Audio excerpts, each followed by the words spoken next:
Peace, love, knowledge, and freedom, and welcome to another exciting episode of Frail Conversations. And today, as you've seen from the title, we're going to be talking about matriarchal erasure. This episode, I literally just woke up and was like, I ain't really know where to go. But today's recording day. But I woke up and I was like there, just pinging. Like the vision was there, and the visuals and the imagery of which way to go, and what to talk about was there. I can't really recall if it was a dream in a way, or was it just a thought at the same time? But it's like as I was coming out of sleep, it was just like this one idea just came to me. It was like, what's the difference between? I guess if it felt like I was in a debate with somebody when I was waking up, and it was like, what's the difference between a patriarchal society and a matriarchal society? And something along the lines of in the conversation, I was like, we're trying to view what a matriarchal society was based on what a patriarchal society is. And then from there, it just kind of the floodgates open. So I was like, damn, how can I incorporate that? Oh shit, I needed the soul frail conversations any motherfucking way. And then I just came off the law of correspondence and shit. So it just kind of all worked out. But anywho, that was a quick backstory. But I want to talk about matriarchal erasure because it goes into why we are the religious people that we claim to be today, that we think we are today. You know, something that I've learned about this whole patriarchal society and shit is that it's not, you can't view patriarchy the same way you would have viewed matriarchy, right? Because there's depths and layers to it. Something that I've learned about people is that they stay on the surface of shit, and they like to be a mile wide and an inch deep. So they talk shallowly about a plethitude of things that come into a specific space, but they never talk narrowly about one specific thing. Excuse me. About one specific thing that needs depth, that needs a deeper explanation to it. So we look at, and a part of this was because lately I've been seeing a lot of shit about, and a specific post that I saw was a woman saying men are to women what white people are to black people, whatever the case may be. And it's like, why is misogyny and everything like, I'm like, that's not true, but it is true. Because it's like you can't align with the patriarchal system and society and structure and then not want to be oppressed. Like that was one of the things that got me. And so as I was listening to that clip, and I was reading the comments and everything, everybody's like, yeah, you need to put down misogyny. You need to put down patriarchy. You need to put down all these things and respect women or whatever the case may be. And I'm like, but you don't want to give up religion. You feel what I'm saying? And then what really prompted it was that there was some men in the comments that was like, yeah, real men do blah, blah, blah, blah, blah under, you know, the name of their deity or whatever the case may be and shit like that. And it got me thinking, that's how they beat us. That's how they beat us. They shifted patriarchy. They shifted matriarchy into patriarchy, right? But a lot of people don't understand what patriarchy really is. You feel me? We look at the world and say, you know, and in addition to that, I'm going to go deeper into it because y'all know how I feel about misogyny. I know how I feel about patriarchy. I know how I feel about religion. Those are the big three, bro. And I'm like, and it's one of those things that we have a problem. Those are the big three, and we only have a problem with two of the big three. And it's like, why? Like, we hate patriarchy. You feel me? And I'm saying men hate patriarchy too. Like, men hate patriarchy too. And men hate misogyny as well. But we don't hate the roots of it. We just hate the aspect of how it affects us. Because when we look at patriarchy, right? Patriarchy and misogyny are both points and realms that establish competition. Men hate competition. Men that can't win hate competition. Men that aren't in the game hate the misogyny and shit. They hate this shit and they despise patriarchy. But I've noticed that there's a direct correlation between the very men that hate patriarchy, hate misogyny, and they still participate in it. They follow religion. And I'm looking at it like, why? And I get it. People say men benefit from patriarchy better. No, they don't. Quote unquote, alpha men benefit from patriarchy. Not these beta ass niggas, not these epsilon ass niggas, not these other alphabets of this motherfucking shit. They're not in the body count. They don't count. As somebody who I happen to be a person who benefited from patriarchy in every way. I was in the time of my movement. I would have been. I'm still considered, what an alpha would be. But it's like, where did this tyrannical system come from? It came from patriarchy. So now when we're looking at the world and society, dismantle patriarchy, dismantle misogyny, dismantle all of these different things. Nobody wants to give up the religion that is the forefront of it all. And then I started to look at, if the religion is the head, and these are the big three, but if the religion is what starts it, you feel what I'm saying? How does it start it? And it started by erasing matriarchy. Now, some motherfuckers, and it's like, well, if it erased matriarchy, why is this a social conversation? I'm glad you asked, Mon Capitan, but before we dive heavy into that, I'm going to need you to go and follow. Nah, I can't even do it right. That didn't flow. Let me actually do that. I don't like doing cliffhangers. I hate cliffhangers. But I'm glad you asked that, Mon Capitan, because matriarchy, what you have to understand about matriarchy was never about women leading. Patriarchy, but because of the way we understand patriarchy, that's how we force ourselves to understand matriarchy. Matriarchy was never about women leading, women being in control. Matriarchy was the system that showed you were who your mother was biologically. You feel what I'm saying? Patriarchy shifts it and says you are who your father is. Now, the roots of each one is different. And this is why we have to go deeper into it, and we can't assume one over the other.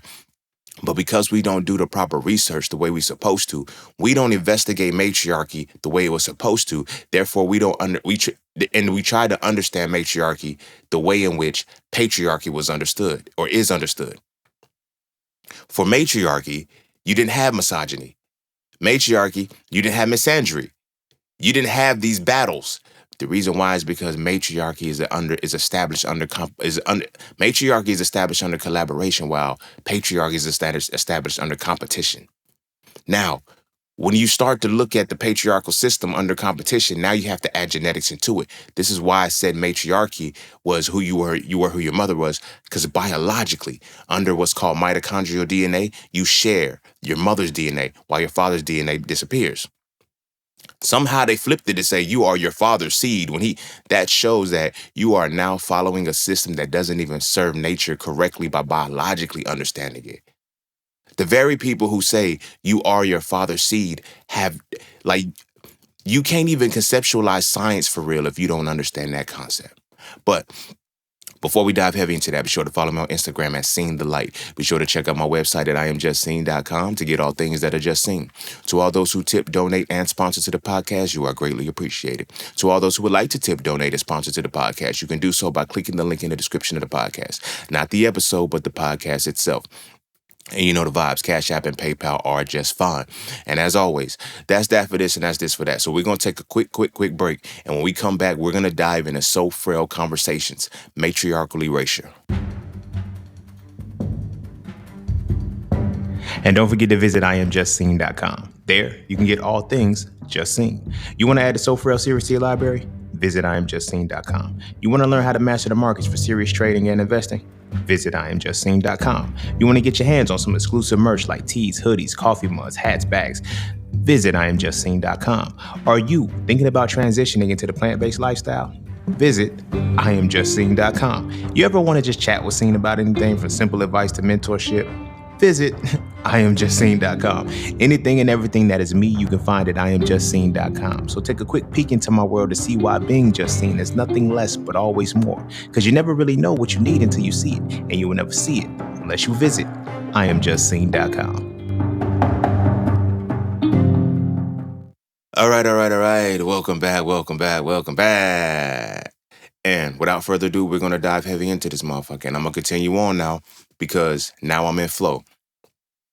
When we consider the matriarchal society of old, what they represented was you were who your mother was biologically. Now you are who your father was biblically. That changes the dynamic of things. And the reason why I say that is because if you understand biologically how you are your mother through the mitochondrial DNA, now you have to go into understanding embryology, which means the science of embryology is removed from religion.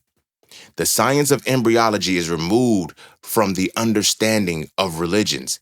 And I always wondered why. Why is it so important for them to separate church and state? Why is it so important for them to do that? Because if you have the scientific element in religion, it nullifies it and it exposes it for what it really is. So when we see that, and it's like, well, Scene, if this is matriarchy, how the fuck are you gonna make this a So Frail Conversations? Again, Mon Capitan, pay attention and walk with this. By the end of this episode, you're gonna see exactly why we are in the position that we're in, why we're under a patriarchal system, and why there's no masculinity present. And it's like, if you're saying that, if masculinity was present, we would be under a matriarchal society. Yes, we would. Because under the matriarchal society, there was that even balance between collaboration. Under the patriarchal society, they flipped shit because of the layers in which they have manipulated the game. I was always wondering, like, how when I look at, when you study African spirituality, when you study the spiritual systems of the past, right, the matriarchal systems, they always paired man with woman.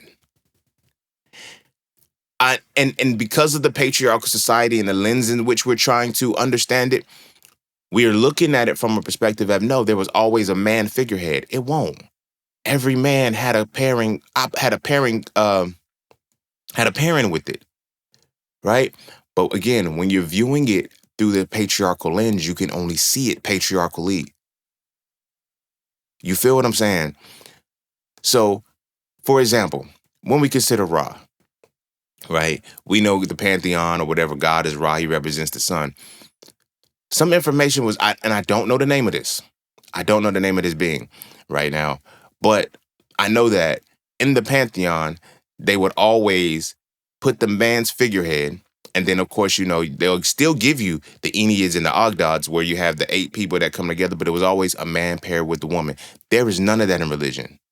There is all men in this motherfucker. There's all men, and it's specifically and strategically done to be all men, to promote patriarchy and to promote a few other things, but we're going to just stick to patriarchy and all of that shit because of the context of which I'm going with. So there was always a pairing of the man and a woman in some way, shape, or form, but the dominant figurehead seemed to always turn out to be men, and I couldn't figure out why. But then I started to broaden, I started to look at Ra just one time, and I was like, how come? You mean to tell me, as divinely orchestrated as the Kemetic people were, even from their origins of, and like I said, I will say this for season 13, because I got a lot of shit to talk about with Atlantis and shit like that. But from the divine orchestration of their creation, you mean to tell me that these people knew the stars, they knew mathematics, they knew science, they knew all of this stuff, and they didn't pair Ra, or they didn't have an actual deified name or expression of the moon? I could never understand that. And then it hit me why. It hit me why. Because that shit was erased. That shit was whitewashed. We don't even know the name of the parallel reality to it. Now people saying, well, that's because it ain't one. No, motherfucker, there is one. You can't convince me that these people would pair Aset with Asar, Nebathet with Anpu, fucking Kook with Kuket, Noon with Noonet, Geb with fucking the sky and the earth. What's Geb is the earth. Geb and Shu.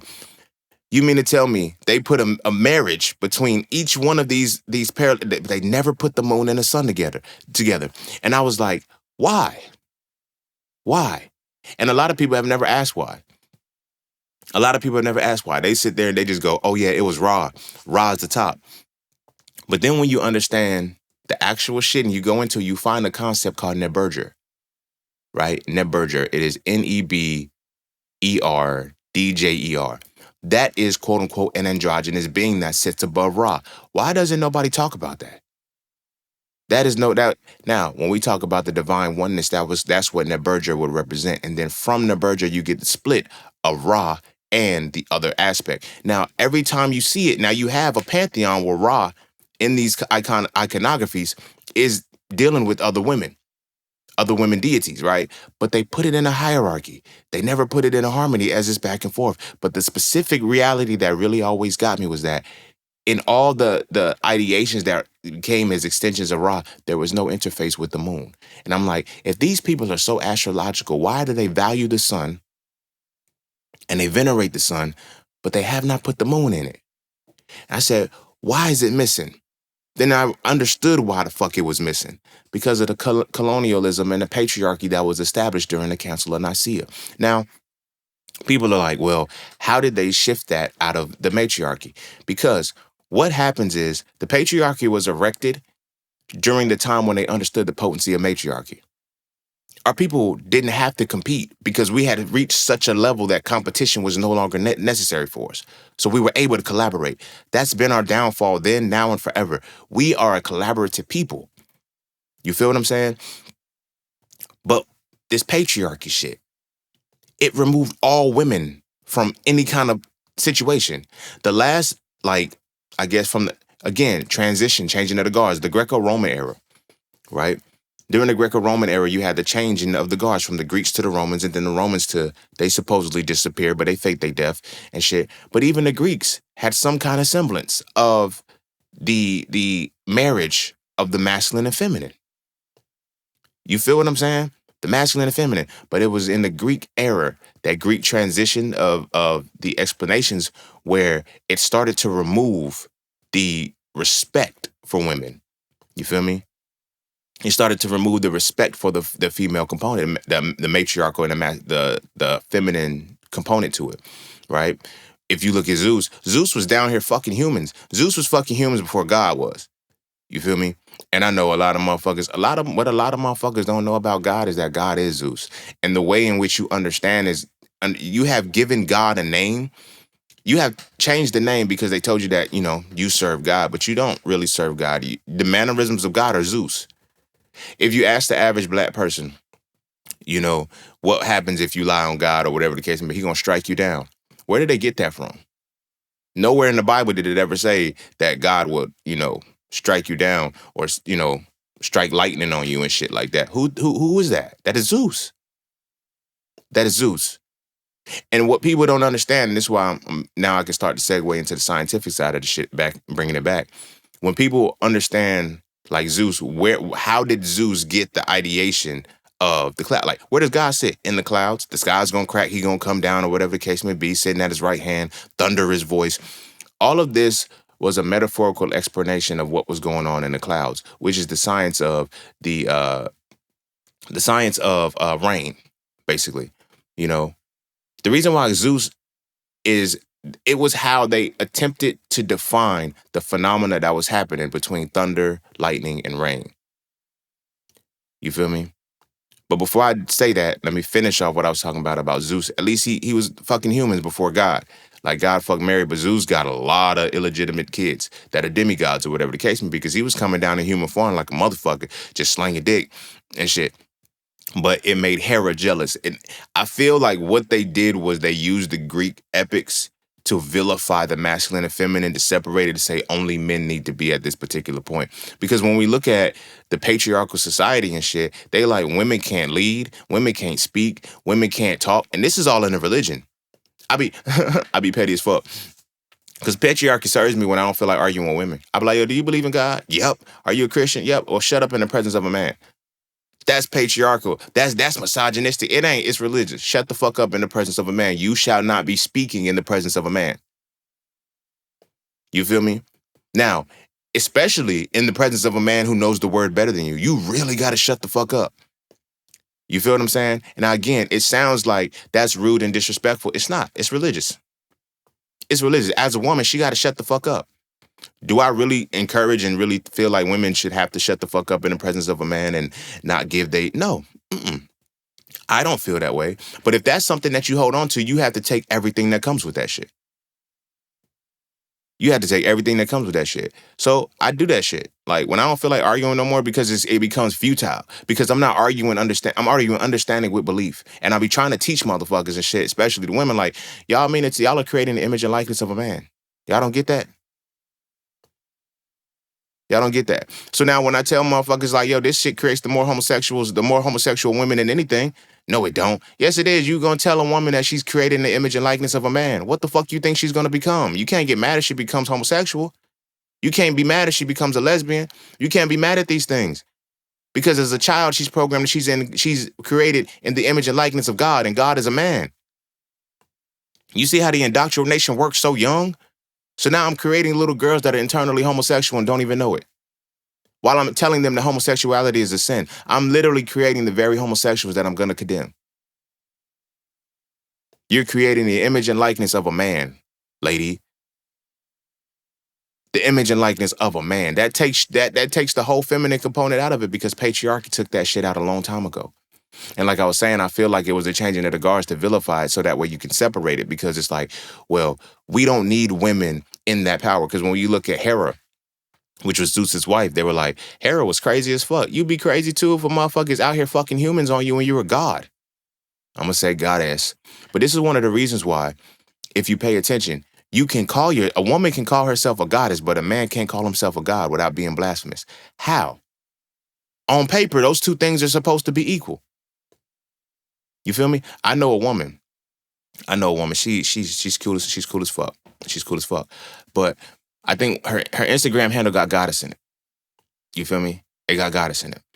And if you listen to it, it may be you, it may not be you. It's flooded with Instagram shit all over goddess. But if we've had this conversation, then it's you. If we haven't had this conversation, shut the fuck up. And if you are listening and this is so Frail Conversations, why are you here? Nah, I'm bullshitting. I love y'all. But y'all know this for the broskies right now. But get the gems when you get them. But shorty got goddess in her name. Right? Like literally in her Instagram name. You feel me? And it's like, you have goddess in your name. So one day we're having a casual conversation. I, refer to myself as a god. That's blasphemous. But I'm like, but you can call yourself a goddess? It's not the same. It is the same. The fact that you don't realize that it's the same is the problem. You feel what I'm saying? And I don't think we put that shit into real perspective. The fact that motherfuckers do not hold a god and a goddess in equal regard is mind-blowing to me, because it's like, y'all, this is patriarchy right in your face. You can throw around the word goddess as if it's a plaything, but it's blasphemous if you say God. Why is it not blasphemous for a woman to call herself a goddess? It should be just as blasphemous if it is if you called yourself a god. But because there are no goddesses at that level. There are no goddesses at that level when you're under patriarchy. Why? Because patriarchy has stripped that. You feel me? Now, when I spin it back to the science side, because I was talking about Zeus and the thunder and shit like that, that's how they chose to explain the scientific phenomena of what was happening in the clouds. Oh, that's God up there in the clouds. That's Zeus. But now, tying it back in, how does Zeus become God? Zeus ultimately then becomes God because it's like, oh, we're not going to call you Zeus anymore because that's Greek shit. We're going to change it just to God. God. We're going to use the generic name for the thing. Everything else had a specific name for their deities. We're just going to call you the generic name, and nigga, this is all gods. But every action and every mannerism of what you see in your religious texts about God or Allah is Zeus. Is Zeus. And black people don't even realize that of what it is that they're saying when they act like, I've heard it on both occasions where motherfuckers say, may God strike me down or may Allah strike me down right now if I'm lying. Where do these thunderbolts come from? Because this is where you have to understand history for real, for real. And I be trying to tell motherfuckers, these books don't fit into history, my nigga. They don't. Because they're mythology. But when you go into the history, you'll see historically that Zeus came before God. Which is crazy because the motherfucker's like, no, God is eternal. No, you got it. See, you're trying to look at it from the fantasy perspective as if you're still a child, and you're not. And you're not. And because you're not still a child, this shit is not given to you the right way you're supposed to give it, because now you're supposed to be at a point of an allegory. So when this thing came before it, it's like, how does God have all of these same mannerisms as Zeus? Except the fact that he doesn't have hoes. Zeus had hoes, bro. Zeus had hoes like a motherfucker. Like, he had hoes, my nigga. He had some bad hoes, too, when you put it in context. That nigga had a fucking Hera. Like, why you play out on Hera is crazy as fuck, bro. Like, but it shows how, in that moment, they were diminishing the goddess. That's the point that I was really making with all of that shit. They're diminishing the goddess. So as I was having this conversation with shorty who has goddess in her name, I was like, why can't I call myself a god, but you can call yourself a goddess? Well, because it's different. It's only different because you don't get it. Get what? What am I supposed to get? That that's I can't help you see what you don't see. I can't help you see what you're looking at right in your face and don't see. Like, you feel what I'm saying? And it wasn't to be disrespectful to her, but then I realized, oh, you believe in a religion. I can't even be mad at you, baby. I can't even be mad at you, baby. Like, you don't get it. You don't get it. You still like, well, it's because when I say goddess, I use a lowercase g, but God is capital G. Why is there no capital G goddess? Like, do you see how you don't get it, but you get it? There's a disconnect there. This is when I started to understand, well, not when I started, but I started to pay attention to like how did this happen? Where did the matriarch get taken away when the matriarch stopped being understood the way it was supposed to? So I said the science part about Zeus and the storms and all of that shit, but it shows you how religion purposely altered the scientific aspect of it to give you a fantastical perspective. They've done that on several occasions, but specifically when it comes to you are who your father is. You're not. You are who your mother is because you are who your mother is based off mitochondrial DNA. There is no mitochondrial DNA in a sperm cell. Now, when you understand embryology, when a sperm navigates towards the egg, right, it reaches this place called the zona pellucida or zona pellucida, however you pronounce it. But you can look it up. ZONAPLLUC pellucida. PLLUCIDA. The zona pellucida or zona pellucida.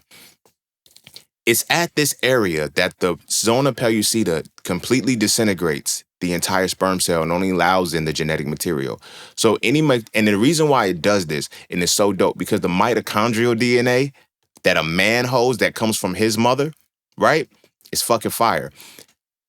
It sits at the neck of the sperm cell or in the tail area. That shit gets completely cut off. So it's like when a woman is allowing the sperm, or not the woman, but when the egg is allowing the sperm in, the mitochondrial DNA doesn't come in because the mother's mitochondrial DNA takes over. And this happens through bloodlines. This happens through generations. And so putting it into perspective, my mitochondrial DNA comes from my mother, but when I have kids, from henceforward, when I have kids, they will be their grandmother. They won't be me. When I have kids, they will be their mother. They won't be me. They will be me in the sense that, half and half, but my mother won't transfer to my kids. I'm going to say that again. My mother doesn't transfer to my kids. Not in that's disrespectful. That's just, no, nigga, I'm half of her. Like, she helped create me. Well, she created me or whatever the case may be. But the mitochondrial DNA that I hold from her is in the neck of the sperm cell. Any sperm cell that I'm going to skeet off into a woman and shit and get her pregnant with, it's completely erased and the cap is cut. You can look all of this shit up and see it in real. They even show you in med school. They even show you in higher level sciences when this shit is actually happening. The neck and the tail gets cut off. Fortunately, because I was in forensic biology and our science was my specialty is forensic biology with DNA and sperm.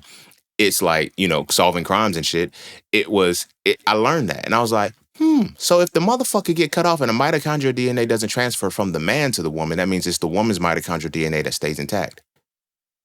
So my children will not have my mother's mitochondrial DNA. They will not have my mother's mitochondrial DNA. They will have their mother's mitochondrial DNA. So what does that say? You are who your mother is. And now the mitochondrial DNA runs bloodline down bloodline. So this is why it's important that you have to find the mitochondrial DNA that you want to be intact or whatever the case may be. But they manipulated that. And they stripped the shit so much so that motherfuckers is like, you are who your father is. You can't be. Not from a DNA perspective, but you can be from a religious perspective, which is why these things are called Abrahamic religions. And Abraham had wives and shit. But why is this not called Abrahamic and what was this nigga's name? His wife's name? Was it Sarah? I think one of his wives was Sarah because she was barren or some shit.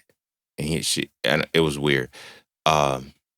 It was weird as fuck because she was barren and she didn't have her first baby till she was 90, and at the time them niggas was living to 1,000 and shit. So it's like, damn, bro, you was technically still a baby when you couldn't have babies. But that's beside the fact.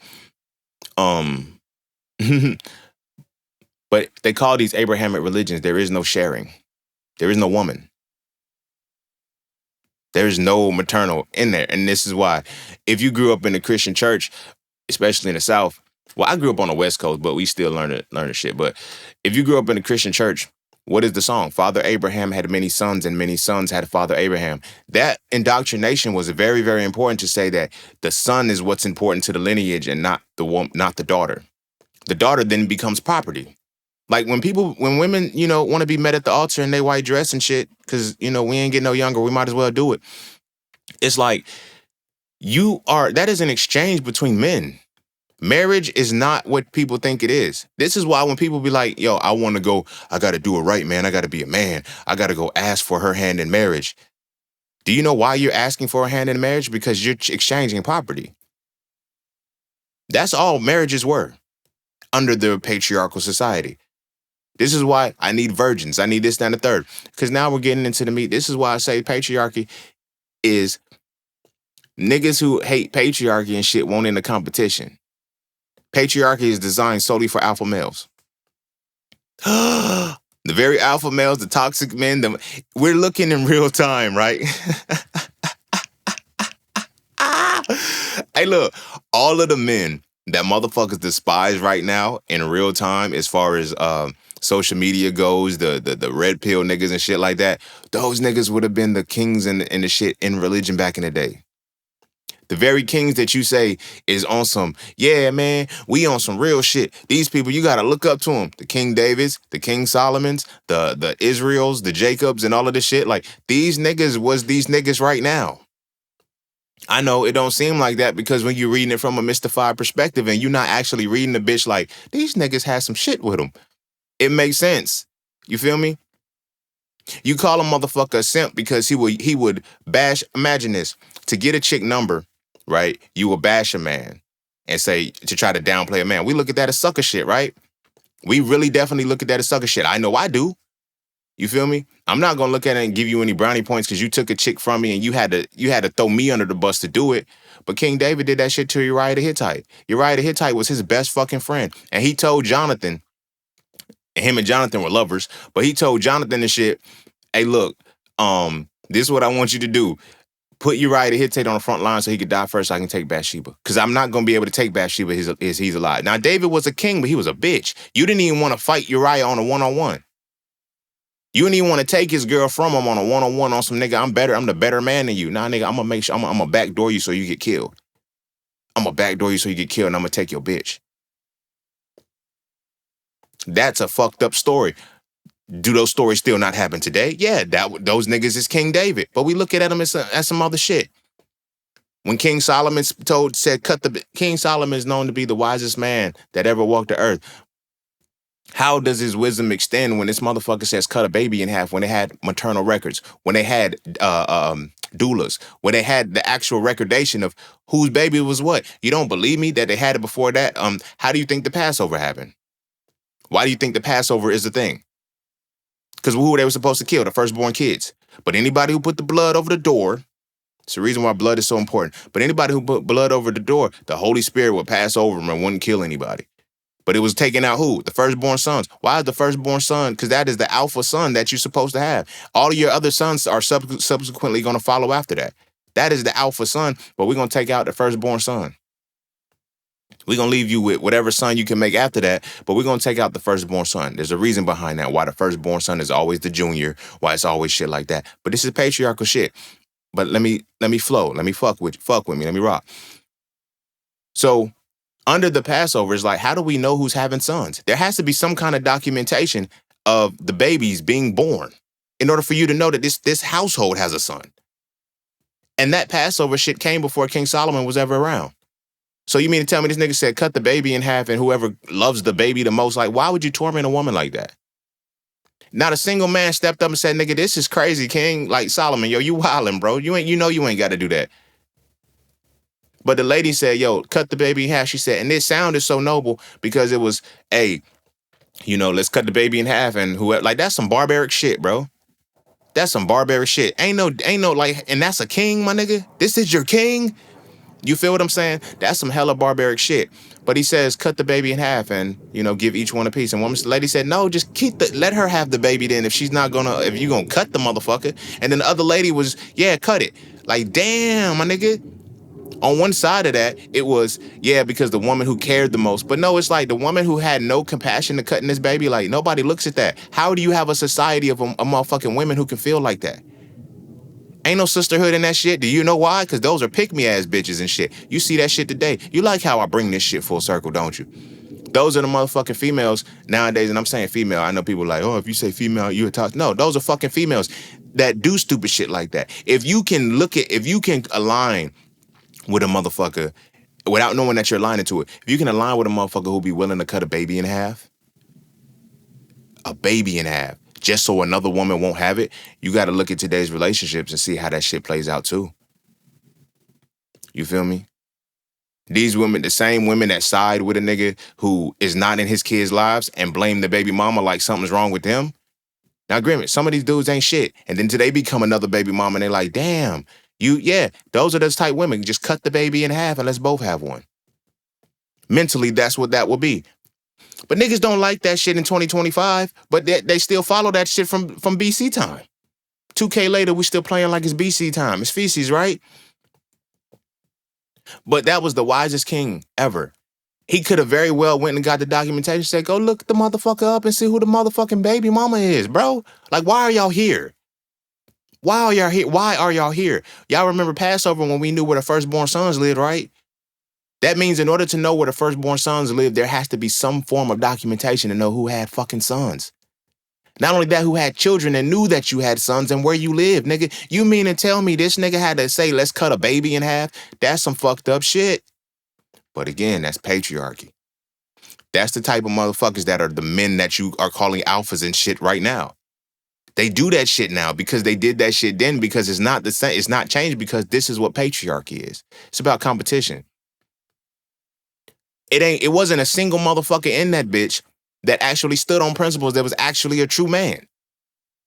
Even Jacob, this nigga was a pedophile, certified lover boy, certified pedophile. Now, that's my problem. Y'all keep saying that's what they did back then. Y'all would not survive back then. Y'all would be just as up in arms as you are now as you were then, because you would realize how fucked up it is. Imagine a man, and now this is where I talk about how it becomes emasculating. Like, it's like, well, how does patriarchy emasculate? I'm about to show you right now. When you look at Jacob, when he went down there, he said, I'm gonna go sit by the well, and the first woman that comes up, that's going to be my wife. It sounds like some poetic shit. Women love the details of the motherfucker. To the masculinity got to kick in, and you got to understand the principles. To the masculinity kick in, and you got to analyze and deconstruct this shit. To you actually going into this motherfucker and say, so at that time, in that area, the only people that came to the wells to fetch water were young girls. And the girls who were of the girls who was in the fields and shit. And they were between adolescent ages of 11 to 13. So this nigga waited at a well where he knew 12-year-olds would be. And yet you say there's a problem with the creep that is pulling up at the school and sitting across the street from the school, sitting on the back of his truck. Nigga, that's what the fuck Jacob did. In exact detail, my nigga. Exact detail. And if you seen a little girl, imagine that shit, bro. If we seen a 40-year-old man, because Jacob had to be about 40 at the time. Rachel was 12. So if we see the 40-year-old man pull up to a motherfucking school and sit on the truck and says, and a middle school, because she's 12, the first woman that walks past here, I'm going to take her as my wife. As I'm saying that shit, it don't even sound right. Your blood probably boiling, you already mad. And you like, yo, this shit, we putting that nigga down, bro. They ain't put Jacob down. This is what I'm talking about. It's all about bitch-made motherfuckers and shit. Because the very motherfucker, once he's seen her, you seen this 12-year-old girl at 40 and says she's the most beautiful you've ever seen. You can't condemn and condone the shit, bro. You can't talk about how biblical and how spiritually sound you are and how much you want to be closer to God and all of this other shit and follow this shit, bro. Because when you put the masculinity to the shit for real and you start to analyze and deconstruct this shit, you have to realize either you're going to be a part of this cult or you're not. Either you're going to benefit from it or you're going to suffer through it. Because once you see, you can't unsee. I'm sorry. But that's why you don't see the way you're supposed to see. You feel what I'm saying? So he sees Rachel. No, yeah, he sees Rachel at 12 years old. And he goes to her father and says, I want her as my wife. Wife, nigga. Not, I want her to come live in my house and play with my daughters. I want her to come, like, no, nigga, she's going to be my wife. I'm 40. This is why virgins are so important. Because it was niggas that couldn't sling dick. And I know it seems like there's no niggas that wasn't fucking good. That's why that's why sex is so problematic, and they put that on that shit because it was niggas. This book, The Religion, Patriarchy, is all about beta ass niggas, bro. It's about beta ass niggas that couldn't compete and they lost at life. And they finally won in the colonization and they said, we're gonna make sure no men emerge. We're gonna make sure no men emerge. So you take this as Jacob. And you go to a 12-year-old's father and you tell her, hey, I want you. If a nigga came to your doorstep right now and you got a 12-year-old little girl and he's 40, he says, I want to make it. What are you going to do to him? What the fuck are you going to do to him? Man, look, my brother, he the realest nigga in it. You already know he got one daughter. I swear on me, my brother ain't wrapped too tight. I love my brother to life. I love everything. My brother, you think I got PTSD? When I tell my stories about, what I survived and the things that I had to navigate through the hood, this was me not getting into it. He was the reason why I couldn't get into it because he told me, nah, you can't come as deep as I'm going. He got a different level of PTSD that I ain't got. I don't know if y'all remember what episode I was talking about this on, but I'm going to bring it back here and we're going to piggyback on this so we can finish my thought on what I was saying. I was talking about an episode when my brother and his girl, they had an argument, but I had to be like 15 or something. And they ain't really have an argument, but he was beefing with some niggas in the streets or whatever the case may be, and she pulled up in another car. And when she was driving through, it was in her parents' car. She had swapped out or whatever. I think hers had to get a tire change or something. It was something simple, but she was just coming to see him. And when she seen him, she sped up in the tire skirt, and he ran into the grass and pulled his gun out. And I told you, I explained to you how I felt seeing that. Imagine how he felt being in that. So when I say, and my brother is like, that nigga's a warrior, bro. I told y'all I come from a bloodline of warriors. Like my big homies, my brother, my cousin, and like we are from that. Like when I say it is what it is, like we're from a bloodline of warriors. So I understand certain shit that a lot of niggas don't really get. Like this is in my DNA. Like on some different shit. I'm just not as reckless as them. Like when I say I'm violent, but I'm disciplined, they violent too, but they're disciplined enough. They're disciplined enough to turn it off at will. You know what I'm saying? They'll turn it off when it's time to turn off. So I said that to say this. My brother got PTSD. My brother got, he grew up in, he's different. His PTSD levels are totally different from mine. That's why I'm like, let that man smoke his weed and leave him alone. My brother, I've seen him, he showed me that if somebody fuck with your sister, our sister, dog walk him. And I seen him dog walk a nigga for my sister. I mean, when I say dog walk a nigga, I mean dog walk a nigga for my sister. Beat the motherfucker so bad that it was like, nigga. And it reverberated so well that when my sister was in a relationship with this dude that cheated on her in the neighborhood and shit, my brother was gonna pistol whip him when he seen him. Dude was so petrified and would not cross the street. He would not leave his yard to cross the street. He's like, I ain't scared of you. He said, I ain't scared of your brother. I ain't scared of you, whatever, but would not move his feet. That's the level of, I can't even explain it, but that's the level that my bloodline sits on when it comes to this warrior shit. This is why I try not to wild out, because I know, I could take it there. So he told me, if somebody fuck with your sister, dog walk them. Like that, and then because I seen him dog walking, nigga, I said, yo, y'all better not fuck with my sister, nigga. I'm a dog walk you, bro. This is why anything after, and now we have a generation of girls now. I have 2 nieces. And it's like, that still stands. I'm a dog walk you, my nigga. I'm a dog walk you. If I ever hear anything, and now is even more dangerous because I'm a forensic biologist, bro. I'm a forensic biologist. And before them niggas wild out, I intervene. And yo, nigga, this is what we got to do, set up, blah, blah, blah. we're not gonna get caught. There's no blood scenes and shit. I know how crime scenes are analyzed, nigga. So I'm gonna go ahead and set up how we gonna make the crime scene look before. Fifth Amendment, bro. I'm talking too fucking much. So anywho, if a motherfucker came to my brother's doorstep and said, I want to take, like my oldest niece, she's like 14 or 15 now, but he's like, I want to take your daughter as my wife. What? What? That nigga ain't making it off that porch. He's not making it off that porch. I'm telling you, he's not gonna make it off that porch. He's not. It ain't no ifs, ands, or maybes about it. He's not. My sister's daughter, if a motherfucker came to her doorstep and said, I want to take your daughter as my wife, he's not making it off that doorstep. And here's why I'm saying that with such passion and such fervor, because when people say I'm an Israelite, when people say we're the tribe of Judah, when people say we're a part of the 12 tribes, the foundational piece of that is Jacob. Jacob is Israel. Rachel was the first wife that he had identified at 12 years old. And when he went to her father and told him, I want to take your wife, your daughter as my wife, he didn't paw him down. He didn't dog walk him. He said, okay, but you have to work 7 years for me. And a lot of people saying is, oh yeah, and he worked those 7 years. A 40-year-old man worked 7 years to have a 12-year-old girl. That's a different level of pedophilia that we're not even acknowledging and paying attention to, that is tied to the very religion that we fucking with. He was willing to put in 7 years of time, 7 fucking years of time to get a 12-year-old girl. Now I get it, the dad was on some, yo, she at least gotta grow up, my nigga. Like, I can't give you my baby. Like, she's prepubescent, she's 12. She's fucking 12, my nigga.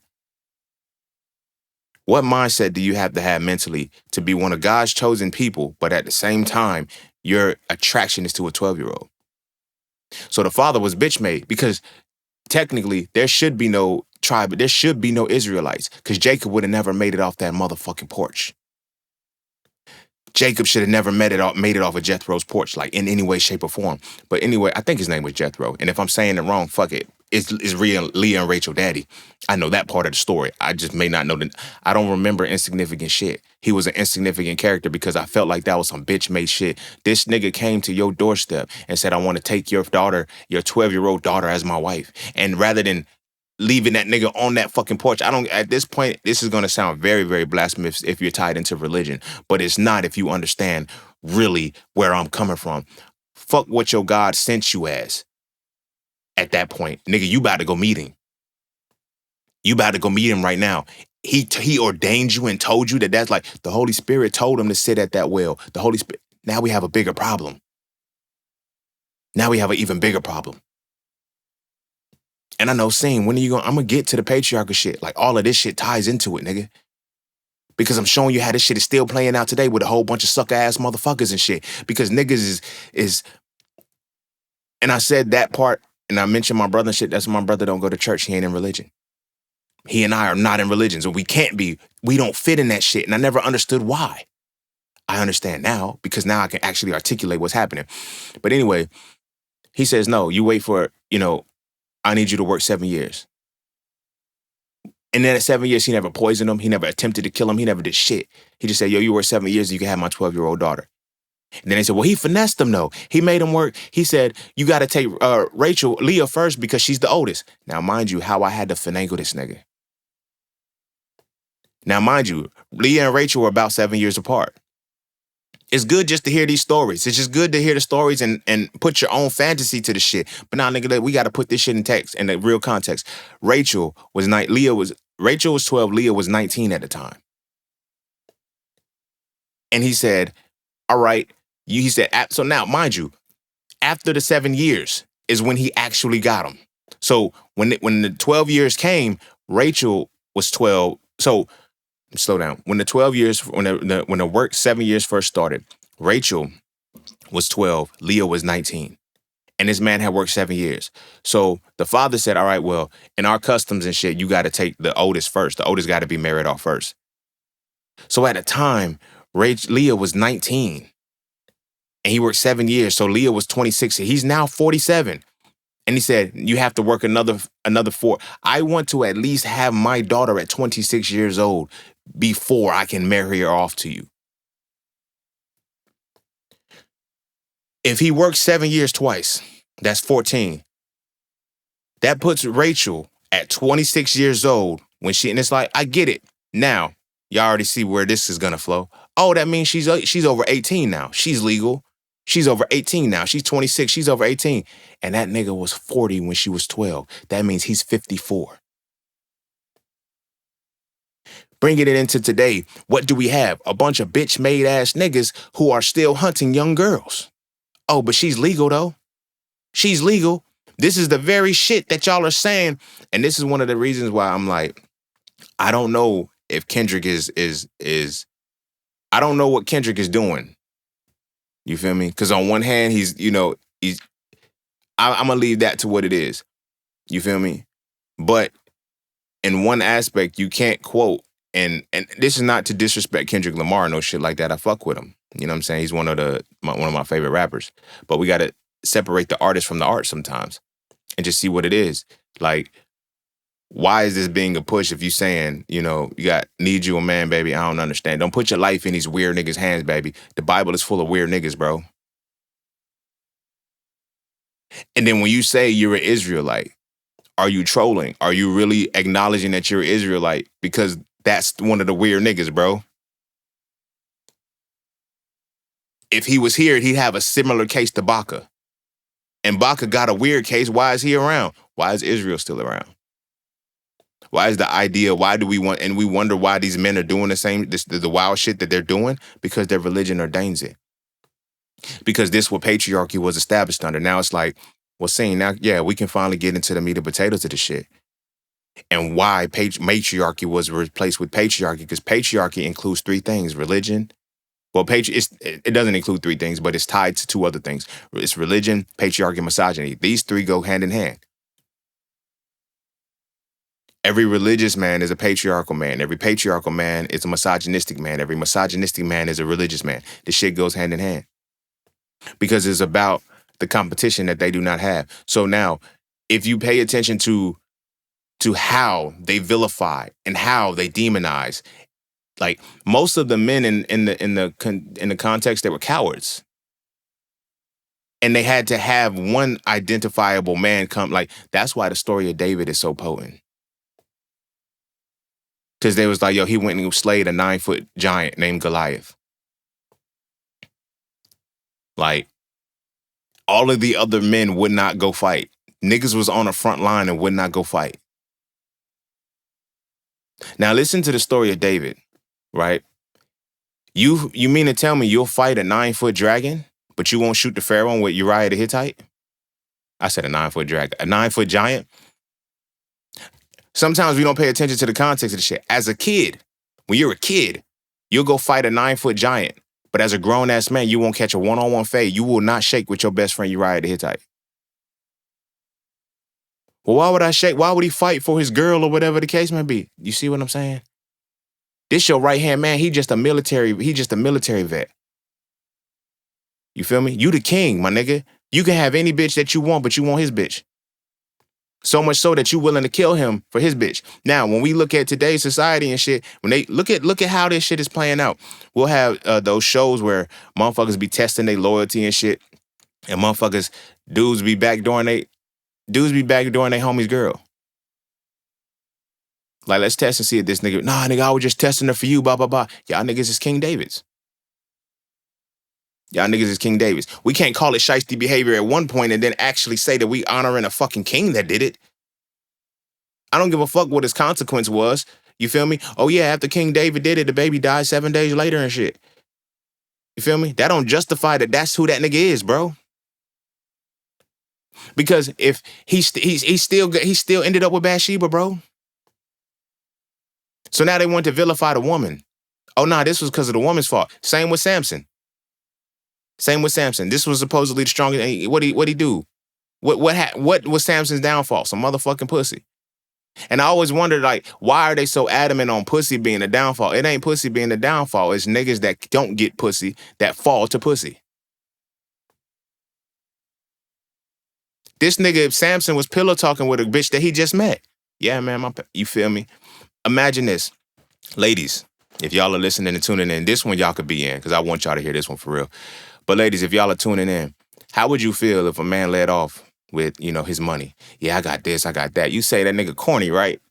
You say that nigga corny. Imagine what happens when a motherfucker is telling you, yeah, all my strength comes from my hair. I flex. I'm this, that, and the third. I'm the strongest because of this, that, and the third, and it comes from my hair. Now we look at the gold digger and shit, and she's seen Samson as a lick, and he didn't know he was being a lick. What do we call that today? A motherfucking simp. My nigga, when I was in college, bro, I knew this nigga that got robbed for $400. $400. My grandma ain't never say this shit. She probably did, but she ain't say it to me. An older woman has said to me before that it wasn't my grandma, that's why I'm saying it.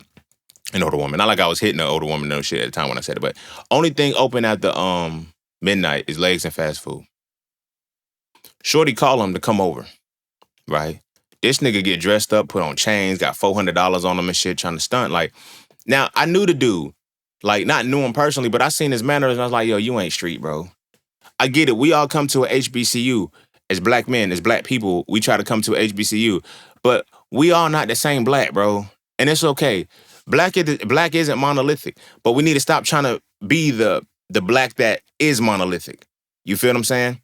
If you ain't hood, if you ain't street, nigga, you not street. Leave it alone. You feel me? So don't do shit that street niggas would try to do. Like, there's certain shit that you just shouldn't be doing. So shorty called him, or whatever the case may be. And he goes to go see her and shit. Nigga, this a late night creep and you getting dressed? No, nigga, you put on your Nike slides and some jogging pants and your do-rag and you go. And a hoodie if it's cold. What the fuck are you doing dressing up? And he got like $400 on him. $400 on him. He gets to the spot and they rob him. He get hit in the chest with a tire iron and they take $400 from him and his jewelry and all of that shit. I'm like, why were you out there like that? When we got our little Clary reports, a student was robbed, blah, blah, blah, all of I'm in the honors hall. So this is what really fucked me up. Because I'm in the honors hall thinking, y'all are pretending to be the black that I am. I'm from that. You feel what I'm saying? So y'all like my slang, y'all like my lingo and shit. Y'all try to keep up and talk with it, but y'all ain't that. And that's why, and it's fucking with y'all because y'all can't fathom how I'm doing this. Like, you not supposed to be one of them. You supposed to be one of them niggas that's in the other dorms. And you feel me? You're not supposed to be in this dorm. But I'm like, y'all, why the fuck was he out there at like where's his situational awareness? You feel me? That's my thing. Where's the situational awareness? And everybody said, that's so wrong, man. I said, no, he didn't have to go down there looking like a lick. He was a fucking lick. We call them niggas corny, bro. And we call them niggas corny for a reason. Because the only way you feel you can get pussy is when you souped up. Us real niggas that was actually in the field, we didn't have to do all that shit. We didn't have to do all that shit because we had the je ne sais quoi. You feel me? But they use religion to make that shit equal. Because now, like I said, let's take it back to Samson's story. Like, nigga, that was pillow talk. Why are you gonna tell a bitch you just met? And I'm using this dramatically so it fits in real time. You're gonna tell a bitch you just met what the source of your power is. I'm doing a dramatic pause with that for a reason. You telling a bitch you just met for some pussy that this is the fucking source of your power. This is the source of your motherfucking power. And then his locks get cut off. His hair gets cut off. And, a lot of motherfuckers like, oh, he had locks or whatever. The book just say he had because we want to make it black. We say he had locks. But they said his hair, his strength came from his power. And then the bitch cut his shit off. Gave the nigga a fade. Whole fade. Cut his shit off. And he lost all his power. It's like, damn, nigga. You had one job. To shut the fuck up around the bitches, bro. Like, you had the bitch already. Like, she wanted you. But now it's like, now they want to make it seem like, oh, it was and I'm using that for dramatic perspectives and shit, because this is how we got to make it relate today. If we were in 2025 right now and this shit was occurring, we be looking at Samson like, nigga, you goofy ass nigga. How the fuck you let the bitch cut your hair? Why the fuck you tell her that that's where your power came from? Trying to flex. And that's why I used the example that the guy I went to school with. Like, yeah, bitch, I got money and shit. Nigga, that's refund check money, nigga. Shut the fuck up. And if it is money from your parents and shit, like, you see how you not that? You not that. That's not the get it out the mud shit. So you out here trying to flex and stunt and you got fucking robbed and hit in the chest with a tire iron. By some niggas who knew how to set you up. Like that song Mona Lisa with Wayne and Kendrick Lamar. Like that's nigga, that's that. That's these simp niggas getting caught up in the shit. But these niggas is when the history is rewritten, that's who gets left in the shit. You feel what I'm saying? And I know it's like, damn, saying at some point you got to get to how patriarchy erased matriarchy. I'm trying to, nigga. This is just the way. This is what's coming out. Excuse me. This is what's coming out. It eventually flow. You feel me? We got about an hour left. So that's how Samson played out. Now, when we look at these red pill ass niggas, these niggas that these goofy niggas is listening to, it's like, these motherfuckers are Samsons. These niggas are Samsons. You feel me? When we look at, and this is one of the craziest things, and when I put this in perspective, it's going to really make, like, how come when our black men get a certain level of status, they get emasculated, well, not emasculated, but that's when they start trying to put the shit on them, like rape charges and all of this shit, and all of that. Like, y'all getting your locks cut off. Y'all are Samsons getting your locks cut off. That's all. Y'all are Samsons getting your hair cut off. Because you finally got the little piece of power that allowed you to even get the woman that, you know, and that's why they say she got the Jezebel spirit. She got the Jezebel spirit. She ain't got the Jezebel. If for every woman that has a Jezebel spirit, it's because she's dealing with a man with a Samson spirit. If you read the fucking book, Jezebel does not exist anywhere in that motherfucker until Samson comes into play. So for every woman with a Jezebel spirit, she's going to attract to Samson. And I get it. Niggas is like, wow, I know you never looked at it like that because y'all don't read this motherfucker. Y'all get these little mythology, and y'all get the mythology of the shit, but you don't get the actual depth of what this shit is saying because it ain't no masculinity to analyze and deconstruct this shit correctly. Hey, bro, for real, though, at some point, we got to stop talking to women about masculinity and start talking to each other about it. And I mean really talk to each other. Not as enablers and co-signers, but as men trying to reach the pinnacle of our essence. And that's what the So Frail series does. So Frail 1 is the definition. So Frail 2 is the acknowledgement. And So Frail 3 is the resolution. If you rock with the So Frail conversations, I can guarantee you will rock with the So Frail series of books. So visit IamJustSaying.com right now so you can add the series to your library. I promise you will never look at masculinity the same again, and you're going to stop wasting your time arguing with women about it. This is a conversation that men need to have between men, and it's time we start having this conversation now. Because it's set up that way. You feel what I'm saying? So now, Jezebel, you got the Jezebel spirit and shit. Oh, these are the gold diggers and shit. Like, these are the Samson, and every gold digger fucks with what? The niggas that lead with their money. These niggas lead with they power. These niggas lead with their locks. Like, yeah, I'm the strongest man because of my hair. And you wonder, like I'm the best man because of my money. And you wonder why she takes your shit. She cut your locks off, my nigga. She cut your locks off. We're gonna make sure that it's always gonna be. This is why women have been wired to being what they are in these societies, because religious men are easily manipulated by women. Why? Because they don't have experience. They're not even the ones in the game for real. Most men that are heavily religious are not the niggas that was off the porch in the game, in any of the games. You feel what I'm saying? They're losers. They are losers. I have not met a religious man that wasn't a loser. I didn't become a loser till I started following religion. When I left it, I became a winner again. But the point is, not on no funny shit. These niggas be losers. And this is how patriarchy works, because when you remove the woman and shit, now you remove the woman and tell her that there's a father over her. You feel me? No, the matriarchal society, the matriarchal erasure got severed, and it produced the patriarchal uprising. But it's all beta-ass niggas that are patriarchal.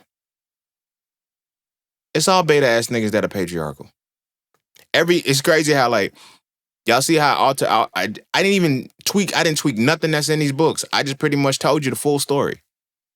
Because we always want to blame the actual woman and shit. Like, what kind of woman will want to, would agree to having her baby cut in half?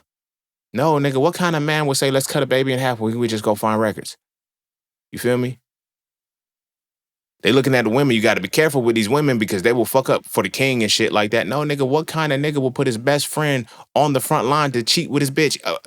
He was already knocking her off while the nigga was alive. And then he put him on the front line and kill him? You feel what I'm saying? This nigga pillow talking, yeah, this is where I get my strength from, and now we gonna be mad at the woman for this nigga simping. You feel what I'm saying? We gonna get mad at the, the leaders, like we don't even acknowledge that story, bro. That's the most devastating story in this motherfucker because it's like, you mean to tell me we are extensions of this? This is our quote unquote father? A pedophile? Wow. That's crazy. That's crazy. I would not feel comfortable being a Israelite. I'm not comfortable being like, that's why I don't fuck with it. But I actually learned and started to like, niggas be like, yo, I'm a proud Israelite. Cause you want to stay in it like these niggas is that. I ain't never met a cool Israelite. These niggas is all corny. And they don't, and also for real shit, they not corny in the sense that they were corny. They get corny once they become Israelites, but they don't even realize that once you accept this shit, you have now accepted that your father is a pedophile, my nigga.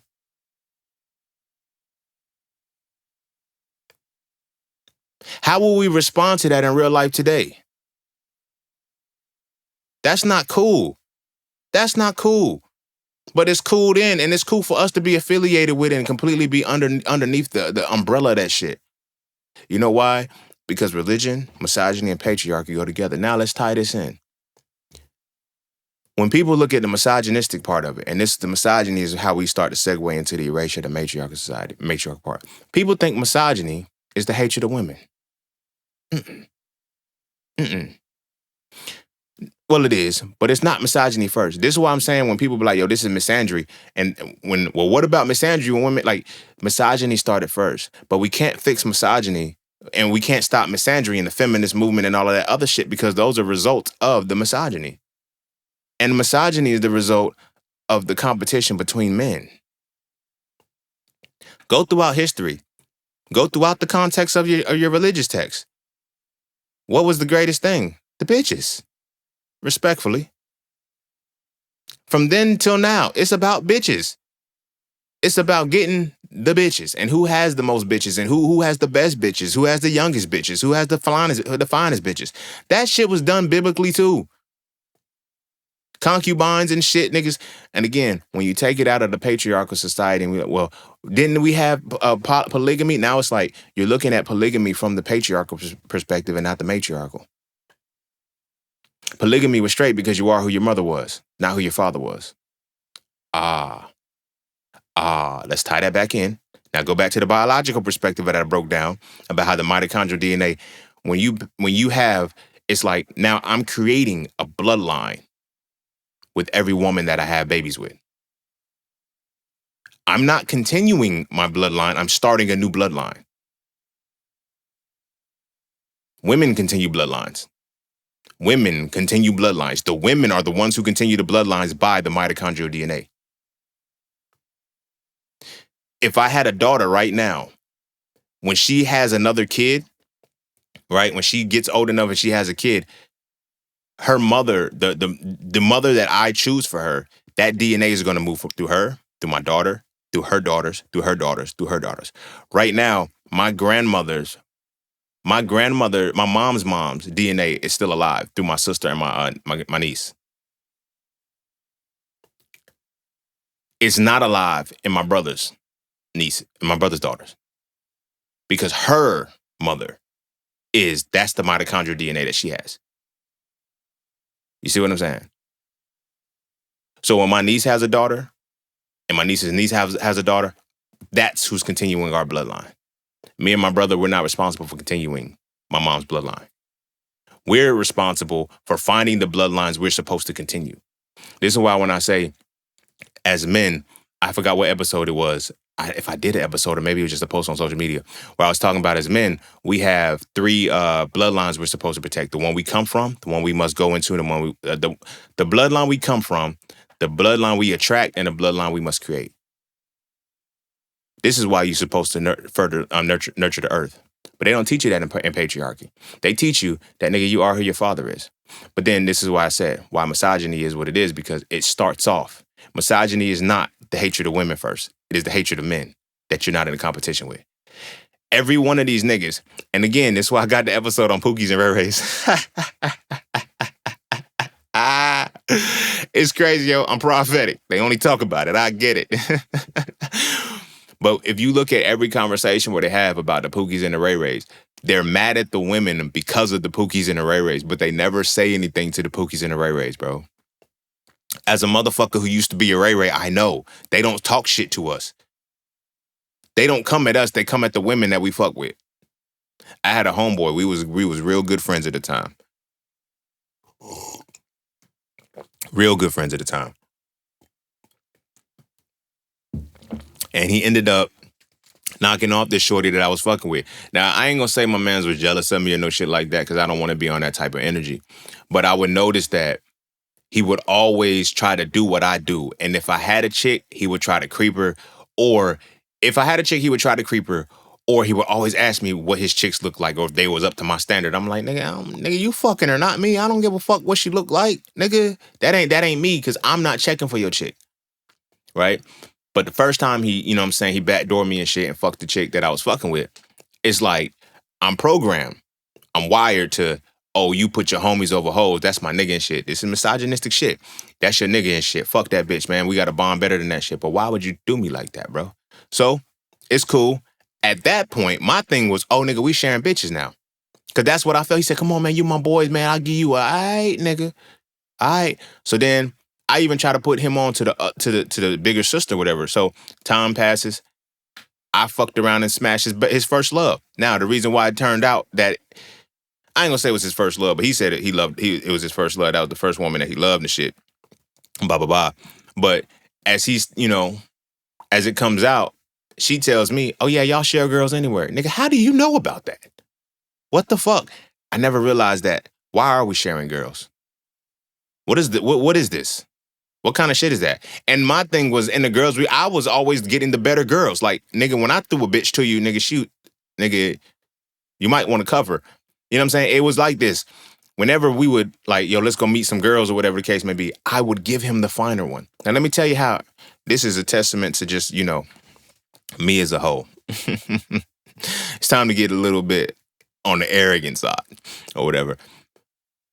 Whenever I would throw him a chick or whatever the case may be, or throw any of my homies a chick, she was always badder than the chick I had. Now it's like, well, why would you give them the badder one or whatever the case may be? For one, I already pulled that chick first, but I never fucked with any woman that was not at a certain level. Respectfully, because this is still for a conversation, all my bitches was bad. All of them. All of them. So when I threw my homies a chick, it's like, damn, bro, where you find them at? Nigga, what you mean? They're everywhere.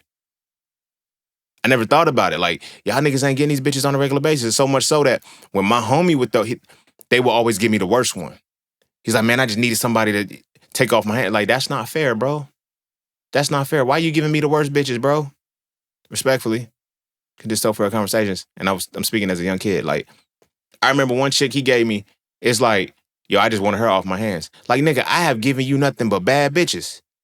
And this is what you give me, a duck? That's not fair, bro. That's fucked up. You feel me? All my homies, they be like, yo, man, when we was young, you used to always throw me a good bitch. Like, I know, nigga, I knew it because I wasn't in that misogynistic state. That was the competition between men, because I was leading the competition. I was leading the competition like a motherfucker. Like a motherfucker. And this is how I was able to identify what misogyny really is. So now, the reason why I said that is because when we're looking at how it eventually started to erase matriarchy, because now it's like, back in the times in which this religion had to be enforced and shit like that, these niggas don't have anything. They don't have any capacity to be greater than the men around them. King David was a bitch. That's why he had the warrior killed. He didn't shake with him. He didn't give him a fade. He put him on the front line to die first. Go back and look at all of the, like, even when women say, I want to be a Proverbs 31 woman. What? Why? Because that's what they say is, no, that's a mother telling her son to get you with a bitch that ain't shit. That's a mother telling her son that these bitches ain't shit ahead of time. That's a mama's boy. The Proverbs 31 woman, as fucked up as it's about to sound, but this is tied to the misogyny. A Proverbs 31 woman is out seeking a mama's boy and doesn't even know it. And you wonder why can't we get with these men who can't stand up, who can't lead, he's taking all of his advice from his mother, my nigga. Proverbs 31 is a woman talking to a mother talking to her son. And then we want to throw in the bullshit about you can't raise a man. Nigga, y'all are looking for men. Y'all are looking to be women for the man who was raised by a woman. Nothing in Proverbs 31 is a man telling his son what type of woman he should be finding. It's a woman telling her son what type of woman it's a woman telling her son what type of woman to avoid. What type of woman to actually look for, the submissive ones and this, that, and the third and blah, blah, blah, blah, blah, and all of this shit. Who does that? Who does that? How does a man develop into that shit? And that's in their religion. I know it fucked y'all up. Go back and read Proverbs 31 and look how it starts. It's a woman talking to her son. So now when women say, I'm a Proverbs 31 woman, and they can't figure out why they can't have healthy relationships with men, nigga, this why. You don't even realize, you're not even processing what you're reading for real. That's what's scary to me. Tying it back into what I was saying, like, y'all are creating the image and likeness of men and don't even get it. But back to the Proverbs 31 shit. That's how misogyny plays out. We be thinking misogyny, no, it's the competition between men. It's the competition between men. Now, the motherfuckers who win the competition are the bad guys. We're the Uriah the Hittites. We're not the Samsons. We're the Uriah the Hittites. We get put on the front line because a nigga wanted our bitch. You feel me? Uriah the Hittite is the one that comes to me the most because it's like, I've been Uriah. Talking to my homeboy and shit, like, I've been the Uriah nigga, but then I was the King David nigga and I got him back and I took your Bathsheba nigga. Now you mad at me because I fucked Bathsheba? I just didn't put you on the front line to die or no shit like that. But like, nigga, you backdoor me for a bitch. Because it's the misogyny. People don't realize that religion, patriarchy, and misogyny go hand in hand, but misogyny is the root of that shit, not religion. Religion is what is the written system that was created to make sure that the competition doesn't like. This is why it's like all of the women that these niggas have to be virgins. Like it always made me wonder when niggas be like, and I'm speaking to the testament of just who I am as a motherfucking person. They teach you that, the vagina is supposed to be tight. That's why it's like, I need a woman that's like a virgin and this, that, and the third. That's why you keep getting them young and young and young because vagina is not supposed to be tight. That shit's supposed to open up. When a woman is really interested in you, it's not tight. I have never ran up in a tight pussy before. And at first I used to feel like, now what happens when you run up in some tight coochie? What do they say about her? Oh, she loose, she a hoe. No, her body responds the way a vagina is supposed to respond when the penis is supposed to enter. Dumbass. But now we have wired and programmed our women so much that they don't want to do shit but Kegel all the fucking time. I want this snatched. I want this pussy tight. For what? It's not supposed to be. It's supposed to expand to the expansion of my penis. Why the fuck would it need to be tight? If I know. I'm about to piss a lot of niggas off with this one. If I know biologically, because like I said, they're using the religion to erase the biology. We already identified it with the DNA side, with the maternal DNA and shit. But if I know biologically that when a woman is truly aroused, her pussy opens up and it it expands to the expansion of the man, why would I want a vagina that doesn't? Why would I want a vagina that can't? Because my shit don't expand. My shit don't expand once it's in that motherfucker. A lot of these niggas just wasn't getting pussy. A lot of these niggas just was not fucking right. You feel what I'm saying? And now we're in a space where, nigga, fast forward to today, a lot of the niggas that are incels and simps, what are they saying? Oh, your body count matters, nigga. Body count never mattered to the niggas that was in the body count. We never became the misogynistic niggas. But they flipped it on us to make it seem like you're misogynistic because you're a womanizer, you high for this, that, and the third. I can put money on it. If the ladies have crept in, they'll attest to this motherfucker too. You may hate the fuck boys. You may not like the fuckboys, the ones that are actually misogynistic to you the most on paper because you know we triple left them, find them, fuck them, and forget them. They fucked you the best. Those are the niggas you came with. You're not coming with these niggas that I have yet. I'm not trying to be funny. I am not trying to be funny, my nigga, but every woman that I've ever encountered who was in a relationship with a religious man, they're married, they're religious, like they stop coming. They'll tell you I haven't had an orgasm in years. Why? You don't even realize that the type of man that you're with doesn't arouse you. Because you already wired, oh, this pussy gotta be tight and this, that, and the third and shit. No, it's not. How the fuck you gonna come if it's tight? Because a woman's orgasm is dependent upon her releasing and relaxing. A man's orgasm is dependent upon him tightening up. It's not hard because we expand. You feel me? We build the tension up, we expand, and the vagina is supposed to accommodate us. Why do you need a vagina to not be open, bro? Why do you need a vagina that feels like a kid? Why do you need these 12-year-old vaginas and shit? Like, why do you need these, you feel me? I need virgin pussy. She can't have no body count, nigga, because you don't want to expose your motherfucking self. I'm good. I need a woman that has some experience, bro. I always say it. I say this shit all the fucking time. Like, I don't have a problem with the body count because I stayed in the body count. I understand. If she's still attracted to me at this age and shit, that means she was fucking with niggas that was in the field like I was in the field back in the day. You feel me? I can't get mad if she got. Cause I was getting bitches. Like the fuck, like I'm not, you feel me? It's only the niggas. Now let's spin it back. Cause I kind of got off and it's only the niggas that was mad at the Pookies and the Ray Rays. They're the misogynists. And they create the competition. And this is why I tell y'all, there's 3 types of men. You have the heterosexual men, you have the homosexual men who like vagina, homosexual men who don't. King David was the epitome, an example of a homosexual man who likes vagina. Jonathan, his best friend, it says in the book itself that he loved Jonathan more than he loved a woman. You can play that with the semantics all you want to. You can play that with the semantics all you want to. Oh, no, that's not what that meant. It just said his love, like, nigga, when your love is greater than that of a woman, nigga, there's a problem there. His love for Jonathan was greater than what his love for a woman was. Y'all don't see that as an issue? Y'all can euphemize it all you want to because he was the king or whatever the case may be. But then it makes sense. Uriah the Hittite was a heterosexual man.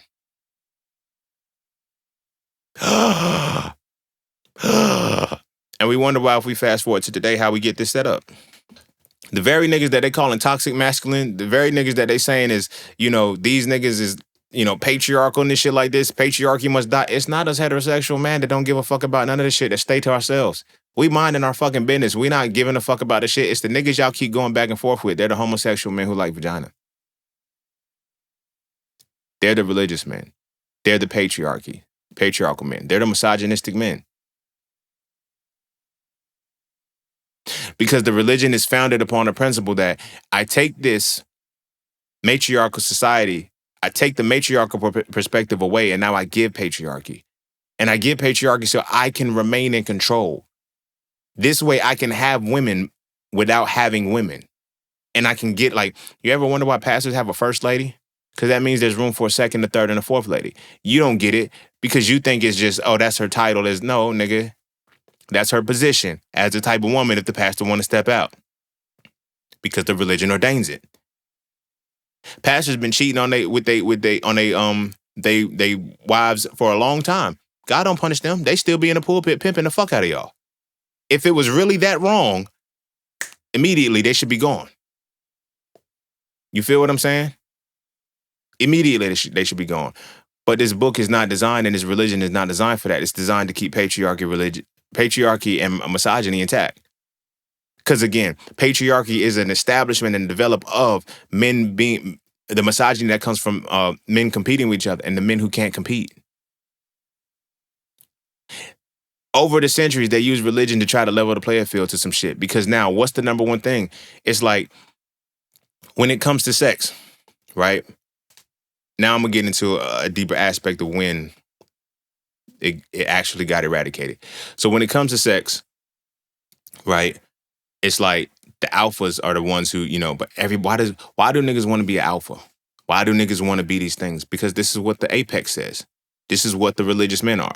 Now, women are looking for religious men and don't even know that they're looking for misogynistic men. They're looking for patriarchal men. They're looking for the religious man. It's like, I need a man who fears God. Why? Why? How can, does that compute? You want a God-fearing man, but God doesn't give you the spirit of fear. You see what I'm saying? Because the goal of this shit is to make sure there are no men who can challenge this shit to erase it. Because when the men actually step back in through the masculinity perspective, it now shifts things back to the matriarchal society, which now shifts it from competition to collaboration. The religion is based off of protecting the competition and the competitors that can't compete. You ever wonder why niggas get mad? Because it's like, yo, I did everything that I was supposed to do and she didn't want me. Because, nigga, you're a beta. You're not in the game.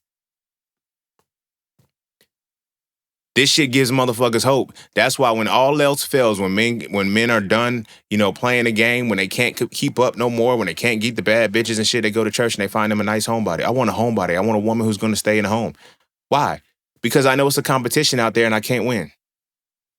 You ever wonder why, when niggas get excited for pulling a bad bitch, yo, I got her and shit, and why they get so controlling and manipulative and shit? Because I know it's a competition out there that I'm not in and I'm not able to compete with.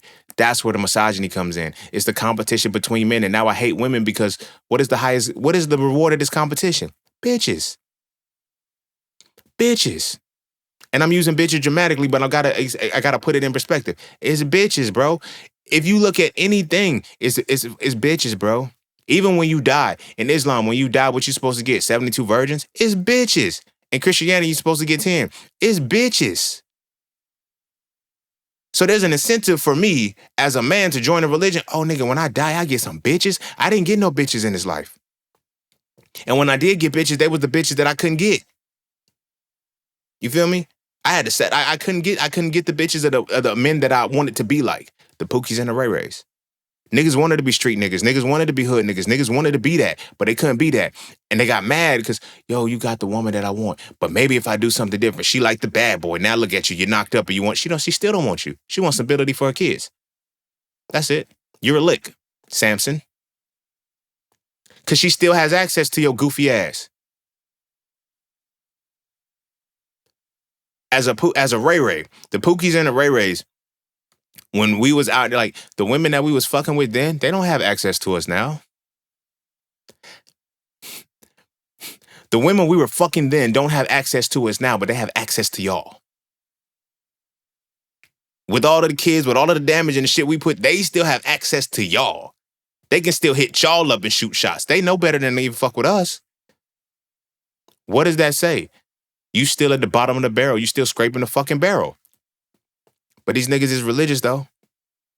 These niggas religious, and they also misogynistic. And now I said that to the sex side or whatever the case may be, because it's like, how did we get this?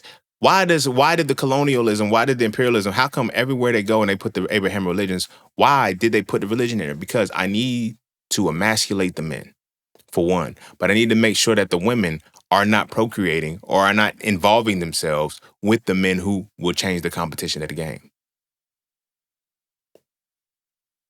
It's crazy as fuck for a woman to say Jesus is all the man that she needs, right? And at the same time, say that a man has to be in love with Jesus.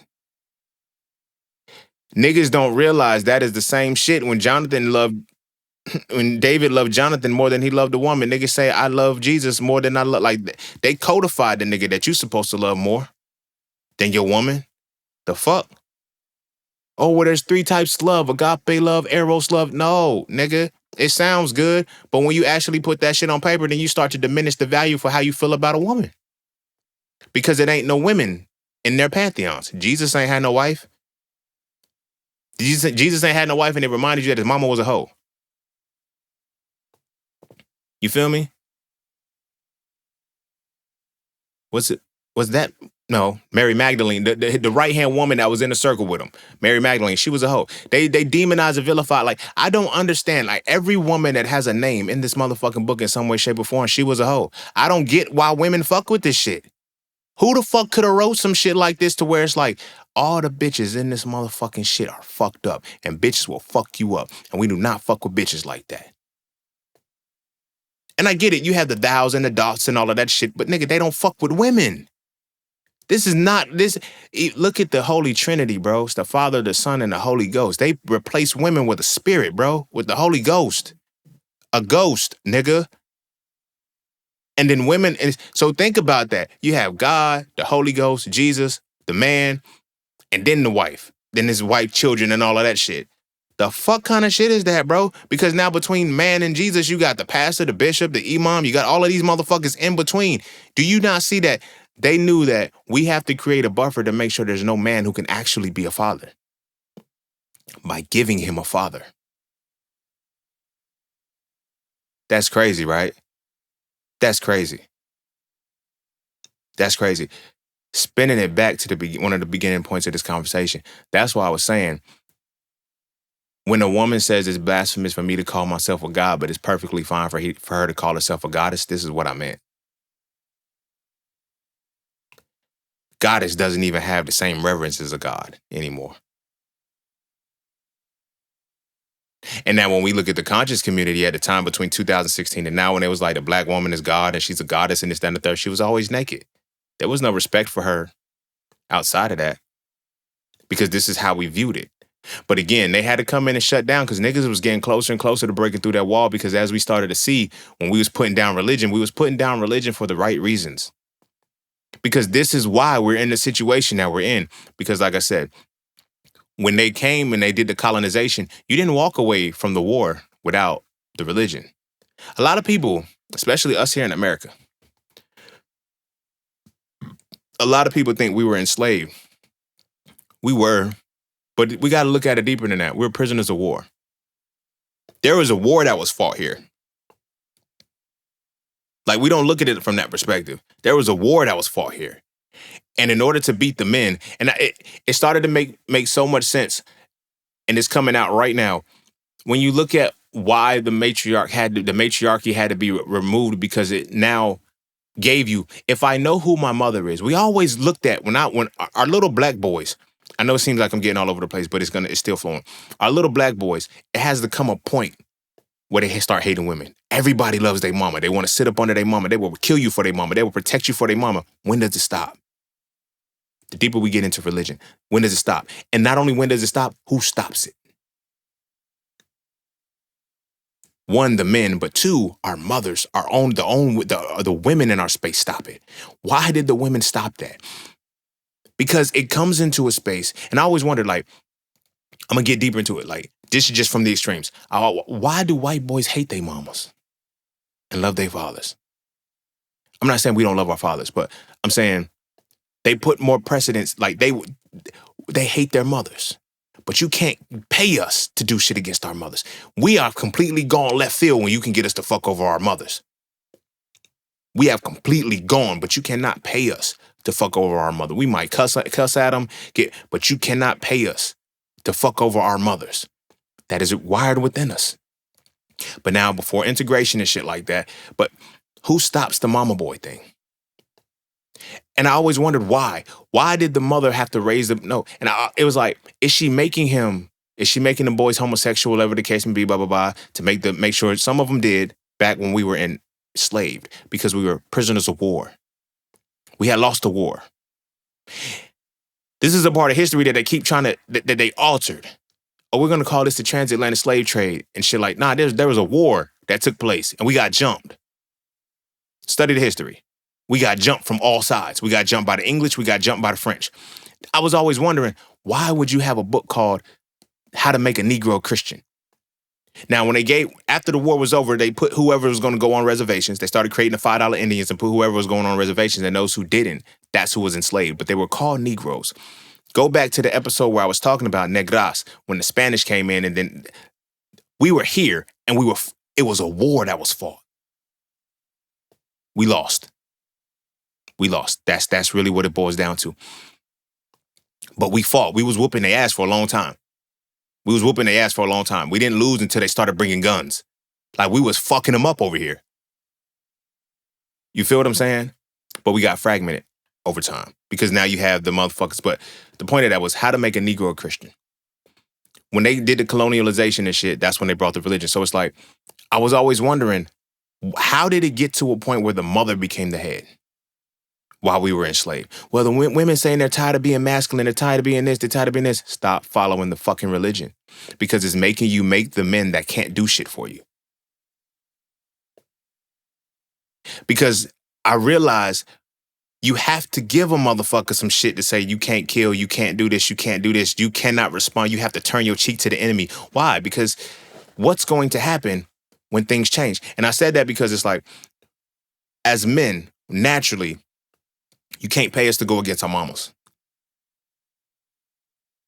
But it's on an esoteric level, you can't pay us to go against matriarchy. We have to be corrupted into that.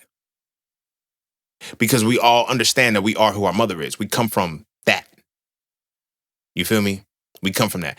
Now, this is not to say our mothers were the leaders. That's why I began with that. Because biologically, this shows where your bloodline came from, which now changes the perspective of it. So as the women were making, as we were prisoners of war, as the women were making, even fuck that, even in Africa too. I'm not just gonna say that, like, because that y'all had to go through the trans-Saharan slave trade and shit like that. Like, nigga, that's what it was. We look at it as slaves and not as what it really is. We were prisoners of fucking war. We fought for as long as we could fight, and we were prisoners of war. The transatlantic slave trade, what they call on the transatlantic slave trade, is like, wow, it's the wordplay like a motherfucker. They came across the Atlantic to fight over here. You feel me? And it wasn't until after we lost the war that the slave trade started. You see what I'm saying? So you ever wonder why it's like, oh, did they take us from East Africa or whatever, or West Africa and shit, and then brought us over here on the East? No, it was the other way around. They had to win first. The story's a little bit backwards. Trans-Saharan, Sub-Saharan slave trade and shit, but we was at war for 400 years. This is why everybody's like, 400 years of captivity. There was 400 years of war. We was fucking them up till they brought guns. We was fucking them up till they brought guns and biological warfare. Shit that we was not prepared for. We was squabbling up. We was able to go hand in hand. We wasn't sick over here. Sickness and disease did not fuck with us over here. You dig what I'm saying? It did not fuck with us over here. So now, as that shit played out, we ended up becoming prisoners of war. So in the prisoners of war, buck breaking was deep. Because it was, we're going to make sure the men sever the tie from the matriarch. And we're going to put them in a patriarchal perspective. So the women that are going to see this, they're going to raise sons that deny matriarchy. It was lit. It's right there in our fucking faces and we don't even see it. Buck breaking was not so much about the man and breaking his pride, but to make sure the woman knows to sever the tie from matriarchy with this man. When your sons are born, you are who your father is, not who your mother is. When your sons are born, they cannot be mama's boys. They cannot be that, because when you actually care for your mama and you are aligned with the matriarchal by design. This shit's epigenetic. We don't fight it. We just naturally are it. It comes a point where we have to be programmed into hating bitches. We have to be programmed to this shit. We will fight you for our girls. We will fight, but it gets to a point where I'm not fighting you over no bitch. I'm not fighting you over that. Like, when does that happen? That's when patriarchy starts to infuse within us. Competition between men. A motherfucker will backdoor and creep your girl and say, yo, we ain't about to do this over no bitch. Why? That's why you was fucking with my bitch, to try to beat me. Because you couldn't see me any other way. Now you don't want to fight? Now you don't want to shake shit up? It's patriarchy. You want to King David me. You want to put me on the front line so you can have my Bathsheba. You feel me? Now, the problem is a lot of the shit has backfired beyond what motherfuckers, they didn't realize and anticipate that what's going to happen when they all become patriarchal. As black men, sometimes when we say a black woman is our piece, I don't think we really know the depths of it. That matriarchal essence is what tames us because when it collaborates with us. Now we're in a space where everybody's competing with us and we're the best competitors. And we don't even know it. We don't even realize it. You feel me? But they're going to tame us every single day by giving us the religion, indoctrinate us to go against nature. Imagine, I said this in the jam session. A man, the patriarchal society says that woman came from man's rib one time.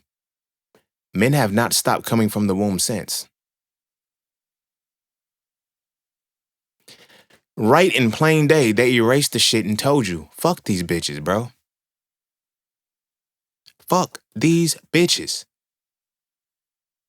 If we really were who our fathers were, our fathers would give birth through the rib and be producing bitches left and right. But then we hear every single day, you know, oh, this is my rib. This is my rib. Nah, nigga, this is the womb that I come from. And niggas know, but niggas don't get it. Because they're afraid to actually get it. Because who's indoctrinating you first? The very mother who doesn't want you to connect with the matriarchal because you change shit. You want to find a masculine man. The real masculine men are the men who align with the women. Now, here's why they fuck us up with that. Because when you're not looking at it from the perspective of masculinity, now it's like you start to get programmed. Oh, he gay. Oh, he this, that, and the third. He this, that, and the third. And he gets so wrapped up into it that you always up under your mama. You always up under your mama. I'm always connected to the matriarch. I'm always connected to the matriarchal society. I'm always, not society, but I'm always connected to the matriarchal expression, not the patriarchal. Now, when I become connected to the patriarchal, I tie into that balance of heterosexual versus homosexual that likes vagina. Those are the dualities. The heterosexual men, true heterosexual men, we're also masculine men. We don't fuck with religion. Show me a man who is, why don't you just believe? It takes a woman to get a man to believe in that shit. This is why I started off, I have the episode on spiritual practices where I'm talking about how we follow the practice of the vagina that we come out of or the one that we going into. We don't actually follow these shits for real. Not the real ones anyway, but the ones who was programmed into this shit, like there's something off of them. Watch how they maneuver against men. They're real passive aggressive. They won't stand up. They won't fight. Like I be telling women, they be like, why? I need a man who's going to be a protector, provider. I need a man who's going to lead and shit like that. I need a warrior. I need this and the third. You're not going to get a warrior out of a religious man. That's the design. You're going to get a prayer warrior. That's all you're going to get. You're not going to get a physical fighter. You're not going to get a motherfucker that can get violent. You're not going to get that. You're going to get a motherfucker who prays.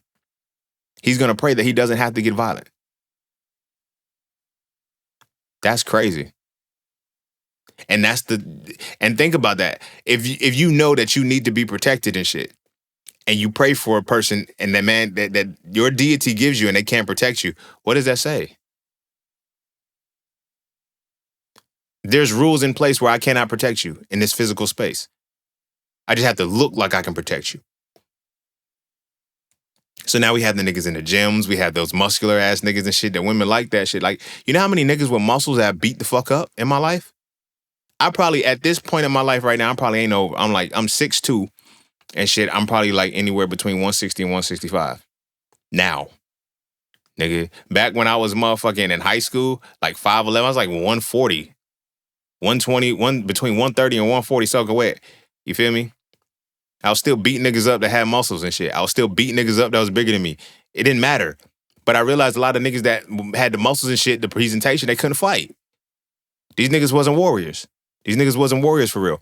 But they wasn't warriors because they couldn't be. So now, when we look at how all of this set up, because we are now against the matriarchal perspective, not women. Patriarchy is like, if you gonna fuck with it, you have to realize that what it's designed to do is to take you out of collaboration and put you in a competition. It is designed to make sure there is no father, there is no male figure ahead of you. I mean, you have a male figure ahead of you and you're not the leading male figure. A woman would tell you that she wants a man who can lead, but this man has to be subservient to all of the men that fall in line under God. I'm doing a dramatic pause with that because it's like, nigga, how? I need intercessors to connect the source. That was never the case under the matriarchal society. That was never the case when we was matriarchal. Because again, when you were matriarchal, it wasn't about women leading. It was about men and women being able to collaborate under the premise that you are who your mother was. When you knew that you were who your mother was, you had a different respect for women. It's natural. My nigga, it's a natural. If I tell you right now that your bloodline, in order to continue it, is going to be your bloodline continues through the woman that you're in, right? You involve yourself with, but it's not your seed. You have a different respect and a value. But now, when I feel like it continues as my seed, you feel me? I can go have multiple women and not value the women that I'm having. I can have the concubines. I can do all of these things because it's about me continuing, not about this earth being continued. Like I said, when I get married and I have my kids for the first time, my mom's bloodline in me stops. And it now shifts into a new bloodline. So now it's like my focus is all of our kids are going to have your maternal DNA. They're going to have my DNA too. My X chromosome. This is why they like, why is the X chromosome so much bigger than the Y chromosome? Maternal DNA, my nigga. This is science. These niggas have violated science to give you religion. They violated science to give you religion, and now it's called a patriarchal society. Motherfuckers is like, we need to do away with patriarchy. You can't. As long as you continue to follow the very religion that makes it work, misogyny is going to stay running rampant, and patriarchy is going to be there, because you have to realize it has never, ever been about the subjugation to win. It has been about beta motherfuckers who cannot keep up in the game, who want to compete and have to reduce everything to lower the playing field just so they can get in the game. And they had to erase the matriarchal societies to do it.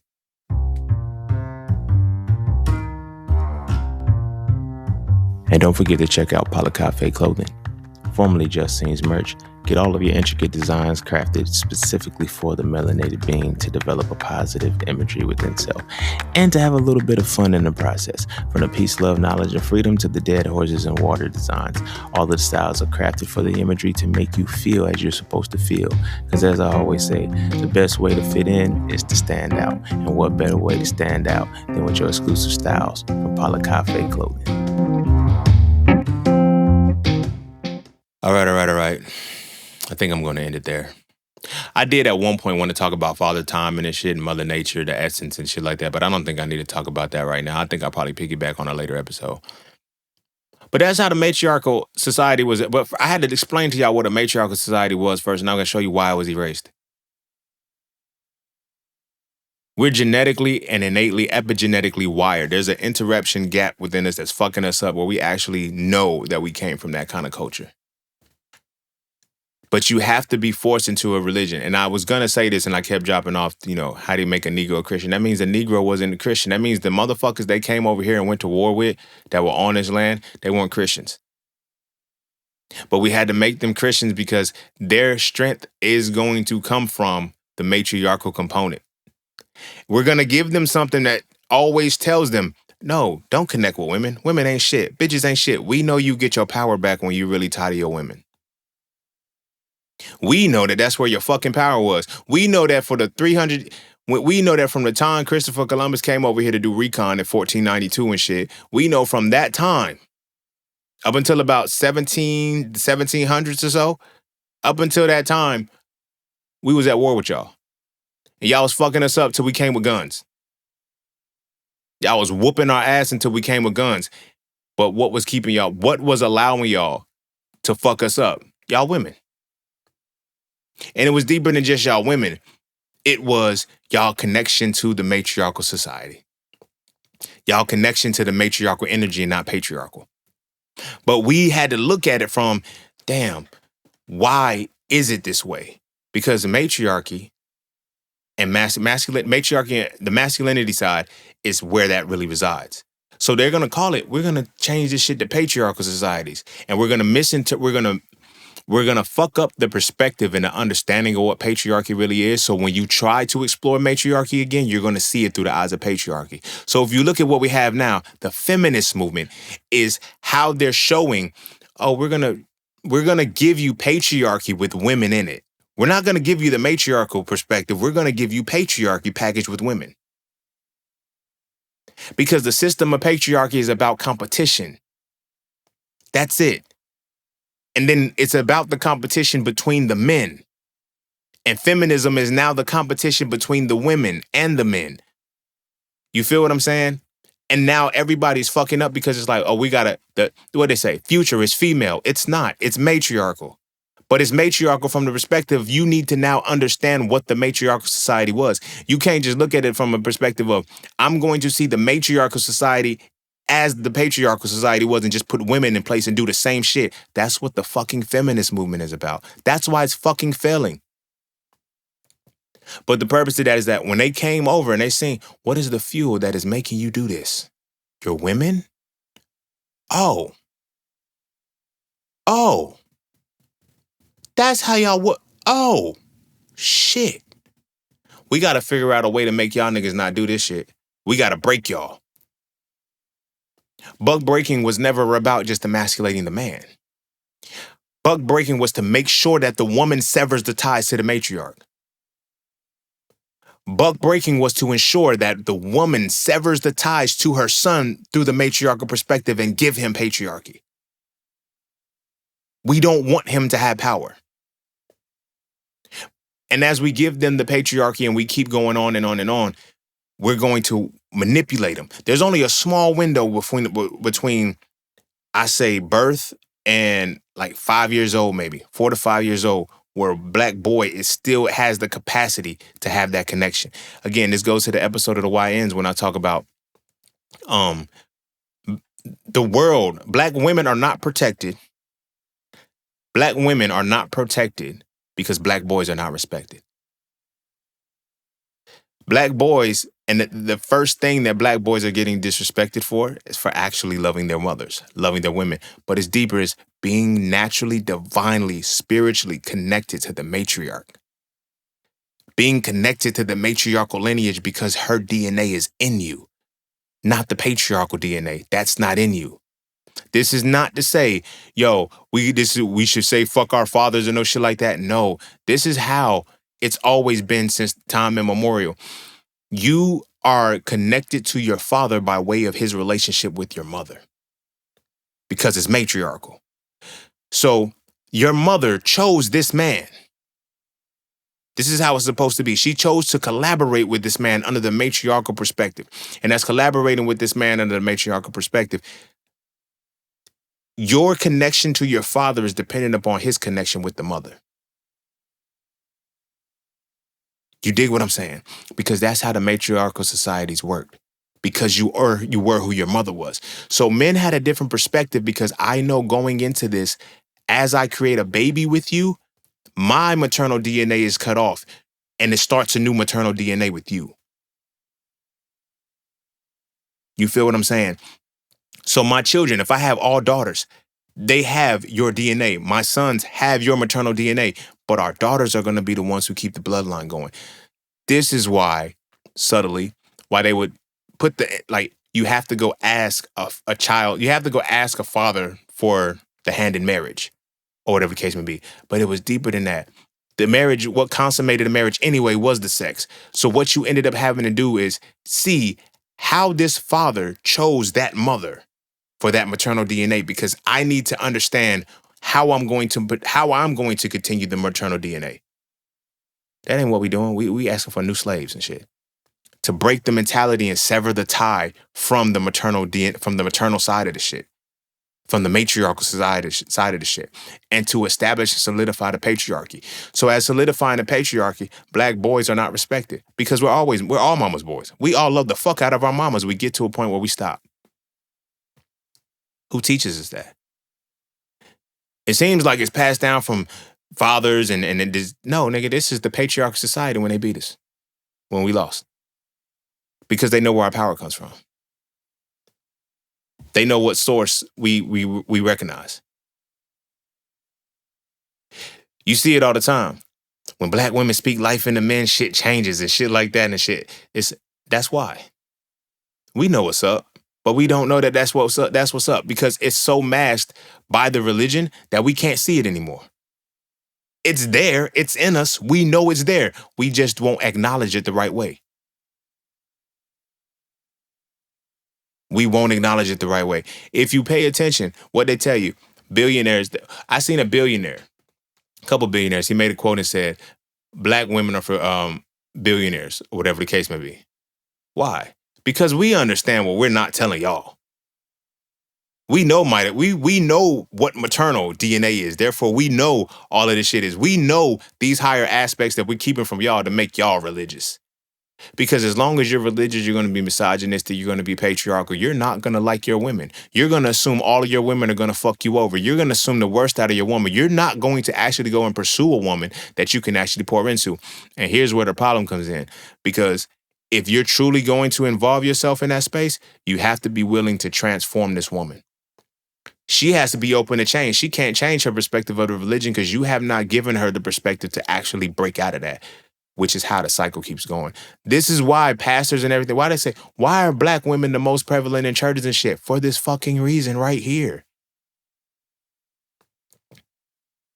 The buck breaking was to make sure that the women severed the tie to the matriarchal society and pick up the patriarchal society. So that way there's no more matriarchal connection to the men, so they don't have to worry about the men fighting back.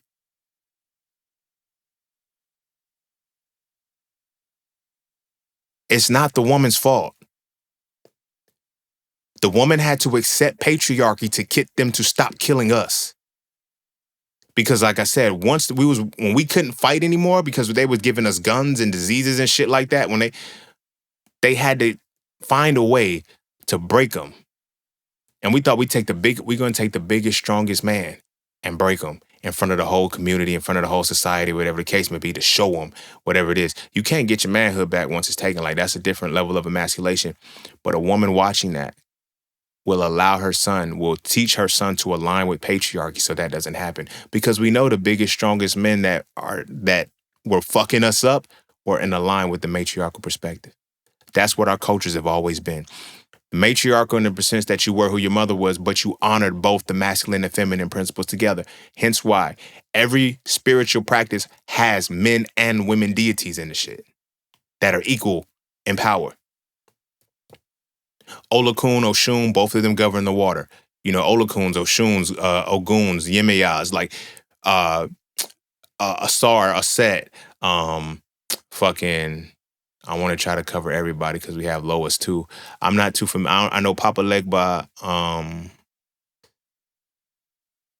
drawing a blank on some of the Lois that are men and women, but these all carry both sides. All of our cultures have carried both sides of this shit because of the matriarchal society. That's why they don't want you to like women. That's what the problem is. And that's what misogyny is, because it's the competition between men. And that's where it comes into the religion having a problem with, you can't fuck with women like this. You can't fuck with women like this. And it wasn't just women that they were vilifying when they gave you the religion. It was the entire matriarch.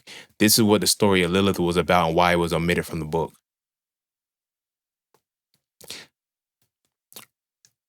The story of Lilith, and it's segueing, and them taking it out, but her being Adam's first wife, Eve, and all of that shit, how it happened was, this is what the segue. We're going to shift from from matriarchy to patriarchy. We're going to call the matriarchal society, we're going to vilify it with demonism, and then we're going to segue and usher in the patriarchal society through Adam and Eve. That's why women are submissive. Women can only be submissive to patriarchal men. Women are unleashed by matriarchal men. It ain't no accident. It ain't no accident, because it goes back into how the DNA is naturally wired. When I know that my DNA comes from my mother, my matriarchal DNA comes from my mother already, when I know the matriarchal DNA side of it scientifically, I'm going to approach all of my relationships under the premise that I have to build my lineage. In order to build my lineage, I know that what mitochondrial DNA do I want to extend through the rest of my bloodline? Because that's what's going to happen. The woman you choose, her mitochondrial DNA is going to run forever. I need y'all to hear me with that. This changes your perspective. If I know that every woman that I have, the woman that I involve myself with, every child that she has, from every daughter that she has, that's how my bloodline continues. Not through my sons. Why would that be changed? Because I focus differently on what I'm supposed to attract. I focus differently what I put my efforts in. I worry about a firstborn son. You dig what I'm saying? I worry about the male side. But when I tell y'all it creates a homosexual culture, y'all look at me like I'm crazy. How does it condemn homosexuality and condone it at the same time? Because now that I'm focused on my son, now my focus is no longer on women. It's focused on men. You feel me? I'm focusing my bloodline in the context of men, which now comes into the competition. I want men to be this way. I want my son to be. No, I'm worried about the earth that I must follow, that I must go into. So now I change how I treat women. You can't be misogynistic when you understand. It's dead ass serious, and I'm gonna say this, I'm gonna really wrap it up because this shit is long as fuck. You cannot be misogynistic when you are in a matriarchal culture. You just can't. The two are literally completely opposite. You cannot be misogynistic in the matriarchal culture. The feminist movement that we think is quote unquote matriarchal, it's not. It's patriarchal with women in it. Women just trying to be patriarchs. That's all. It was white women wanting to hold the whip. That's all. So you have to break your stigma of seeing matriarchal societies as the direct reflection of patriarchy. It's not. They're two totally different things. And I might do an episode where I go deeper into it, but that's where it stops. You feel what I'm saying? You cannot be a misogynistic man if you are in a matriarchal culture. And by proxy, you cannot be a patriarchal man if you are in a matriarchal culture. Even deeper than that, religion falls, and you can't fuck with religion when you are in a matriarchal society. Because there is no religion, there's only spirituality. And that's where the derivation comes in. But I'm going to go ahead and end it there. Go kiss your babies. Make sure they eat their vegetables. And our sons, you have every opportunity right now to shift your foot. If we want to get out of this situation, all we have to do is restore ourselves back to the matriarchal society. But we have to understand that it's not about letting women lead. It is about showing the importance of a woman that makes a man want to lead. I'm doing a dramatic pause on that shit because why don't men lead? Because there's no importance in the matriarchal energy, bro. By accepting patriarchy, I deviate from matriarchy. By using matriarchy, it's not about women leading. It is about knowing the importance of why the matriarchal society works the way it works. I automatically have a divine reverence for women. I already understand these things. So when we teach our boys, when they come out as mama's boys, they're not coming out as mama's boys. They don't always want to be up under their mama. It's naturally designed that way. It has nothing to do with homosexuality. It has nothing to do with them being soft. Most of the craziest motherfuckers that I know, they will kill you for their mama. Straight destroy you for their fucking mama. Why? I wonder why I would take a culture of warriors and make them feel bad for being a mama's boy, because when mama says get him, they say got him. When mama says get him, they say got him. Why do you think they vilify that shit? And now it's going to show you something different. I'm going to show you the way in which I create my content and give it out to y'all. Y'all will never, every time you watch a movie where you see a woman being demonized or you see something about voodoo and witches and shit like that, watch how the sons are in place and she says, get them. They say, oh, you being manipulated by your mama. You a mama's boy, you this, that, and the third. No, it's matriarchal by default, but we're still trying to view it patriarchally. We know we are our mothers. We know her mitochondrial DNA is in us and our father's mother isn't in us. But that's why the woman was always so important, because, and this is why they shit on the woman under the patriarchy. The women go back and forth. You have monsters-in-law and shit like that. No, under matriarchy, the mother respected the daughter-in-law. The mother respected the daughter of the next generation, because it's like the baton is being passed to you as the queen mother of his reality now. We need to get back to teaching our sons the right way. You feel me? Because it is in understanding the matriarchal society and how that works from a DNA's perspective, from a spiritual, scientific perspective, that we can realize, oh, nigga, they had us all fucked up and they got us all fucked up. And this is why we in the state that we in. You feel me? And if we wanted to stop, in order for our boys to be respected, they're going to have to be in a space where they can actually be respected by who? The matriarchal perspective. because it is going to invigorate us a different way.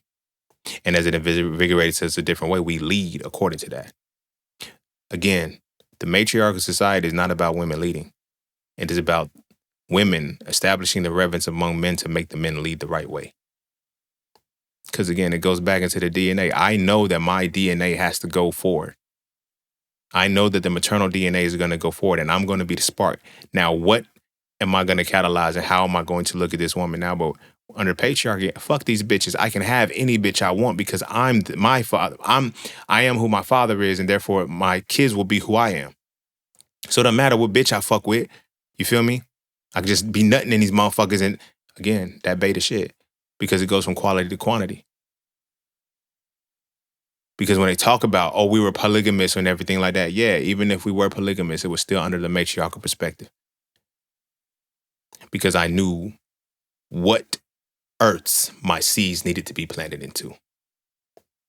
And I took care of those earths and I had a different reverence. You're not coming on my land. Taking the land from us was an entendre that we don't even think about.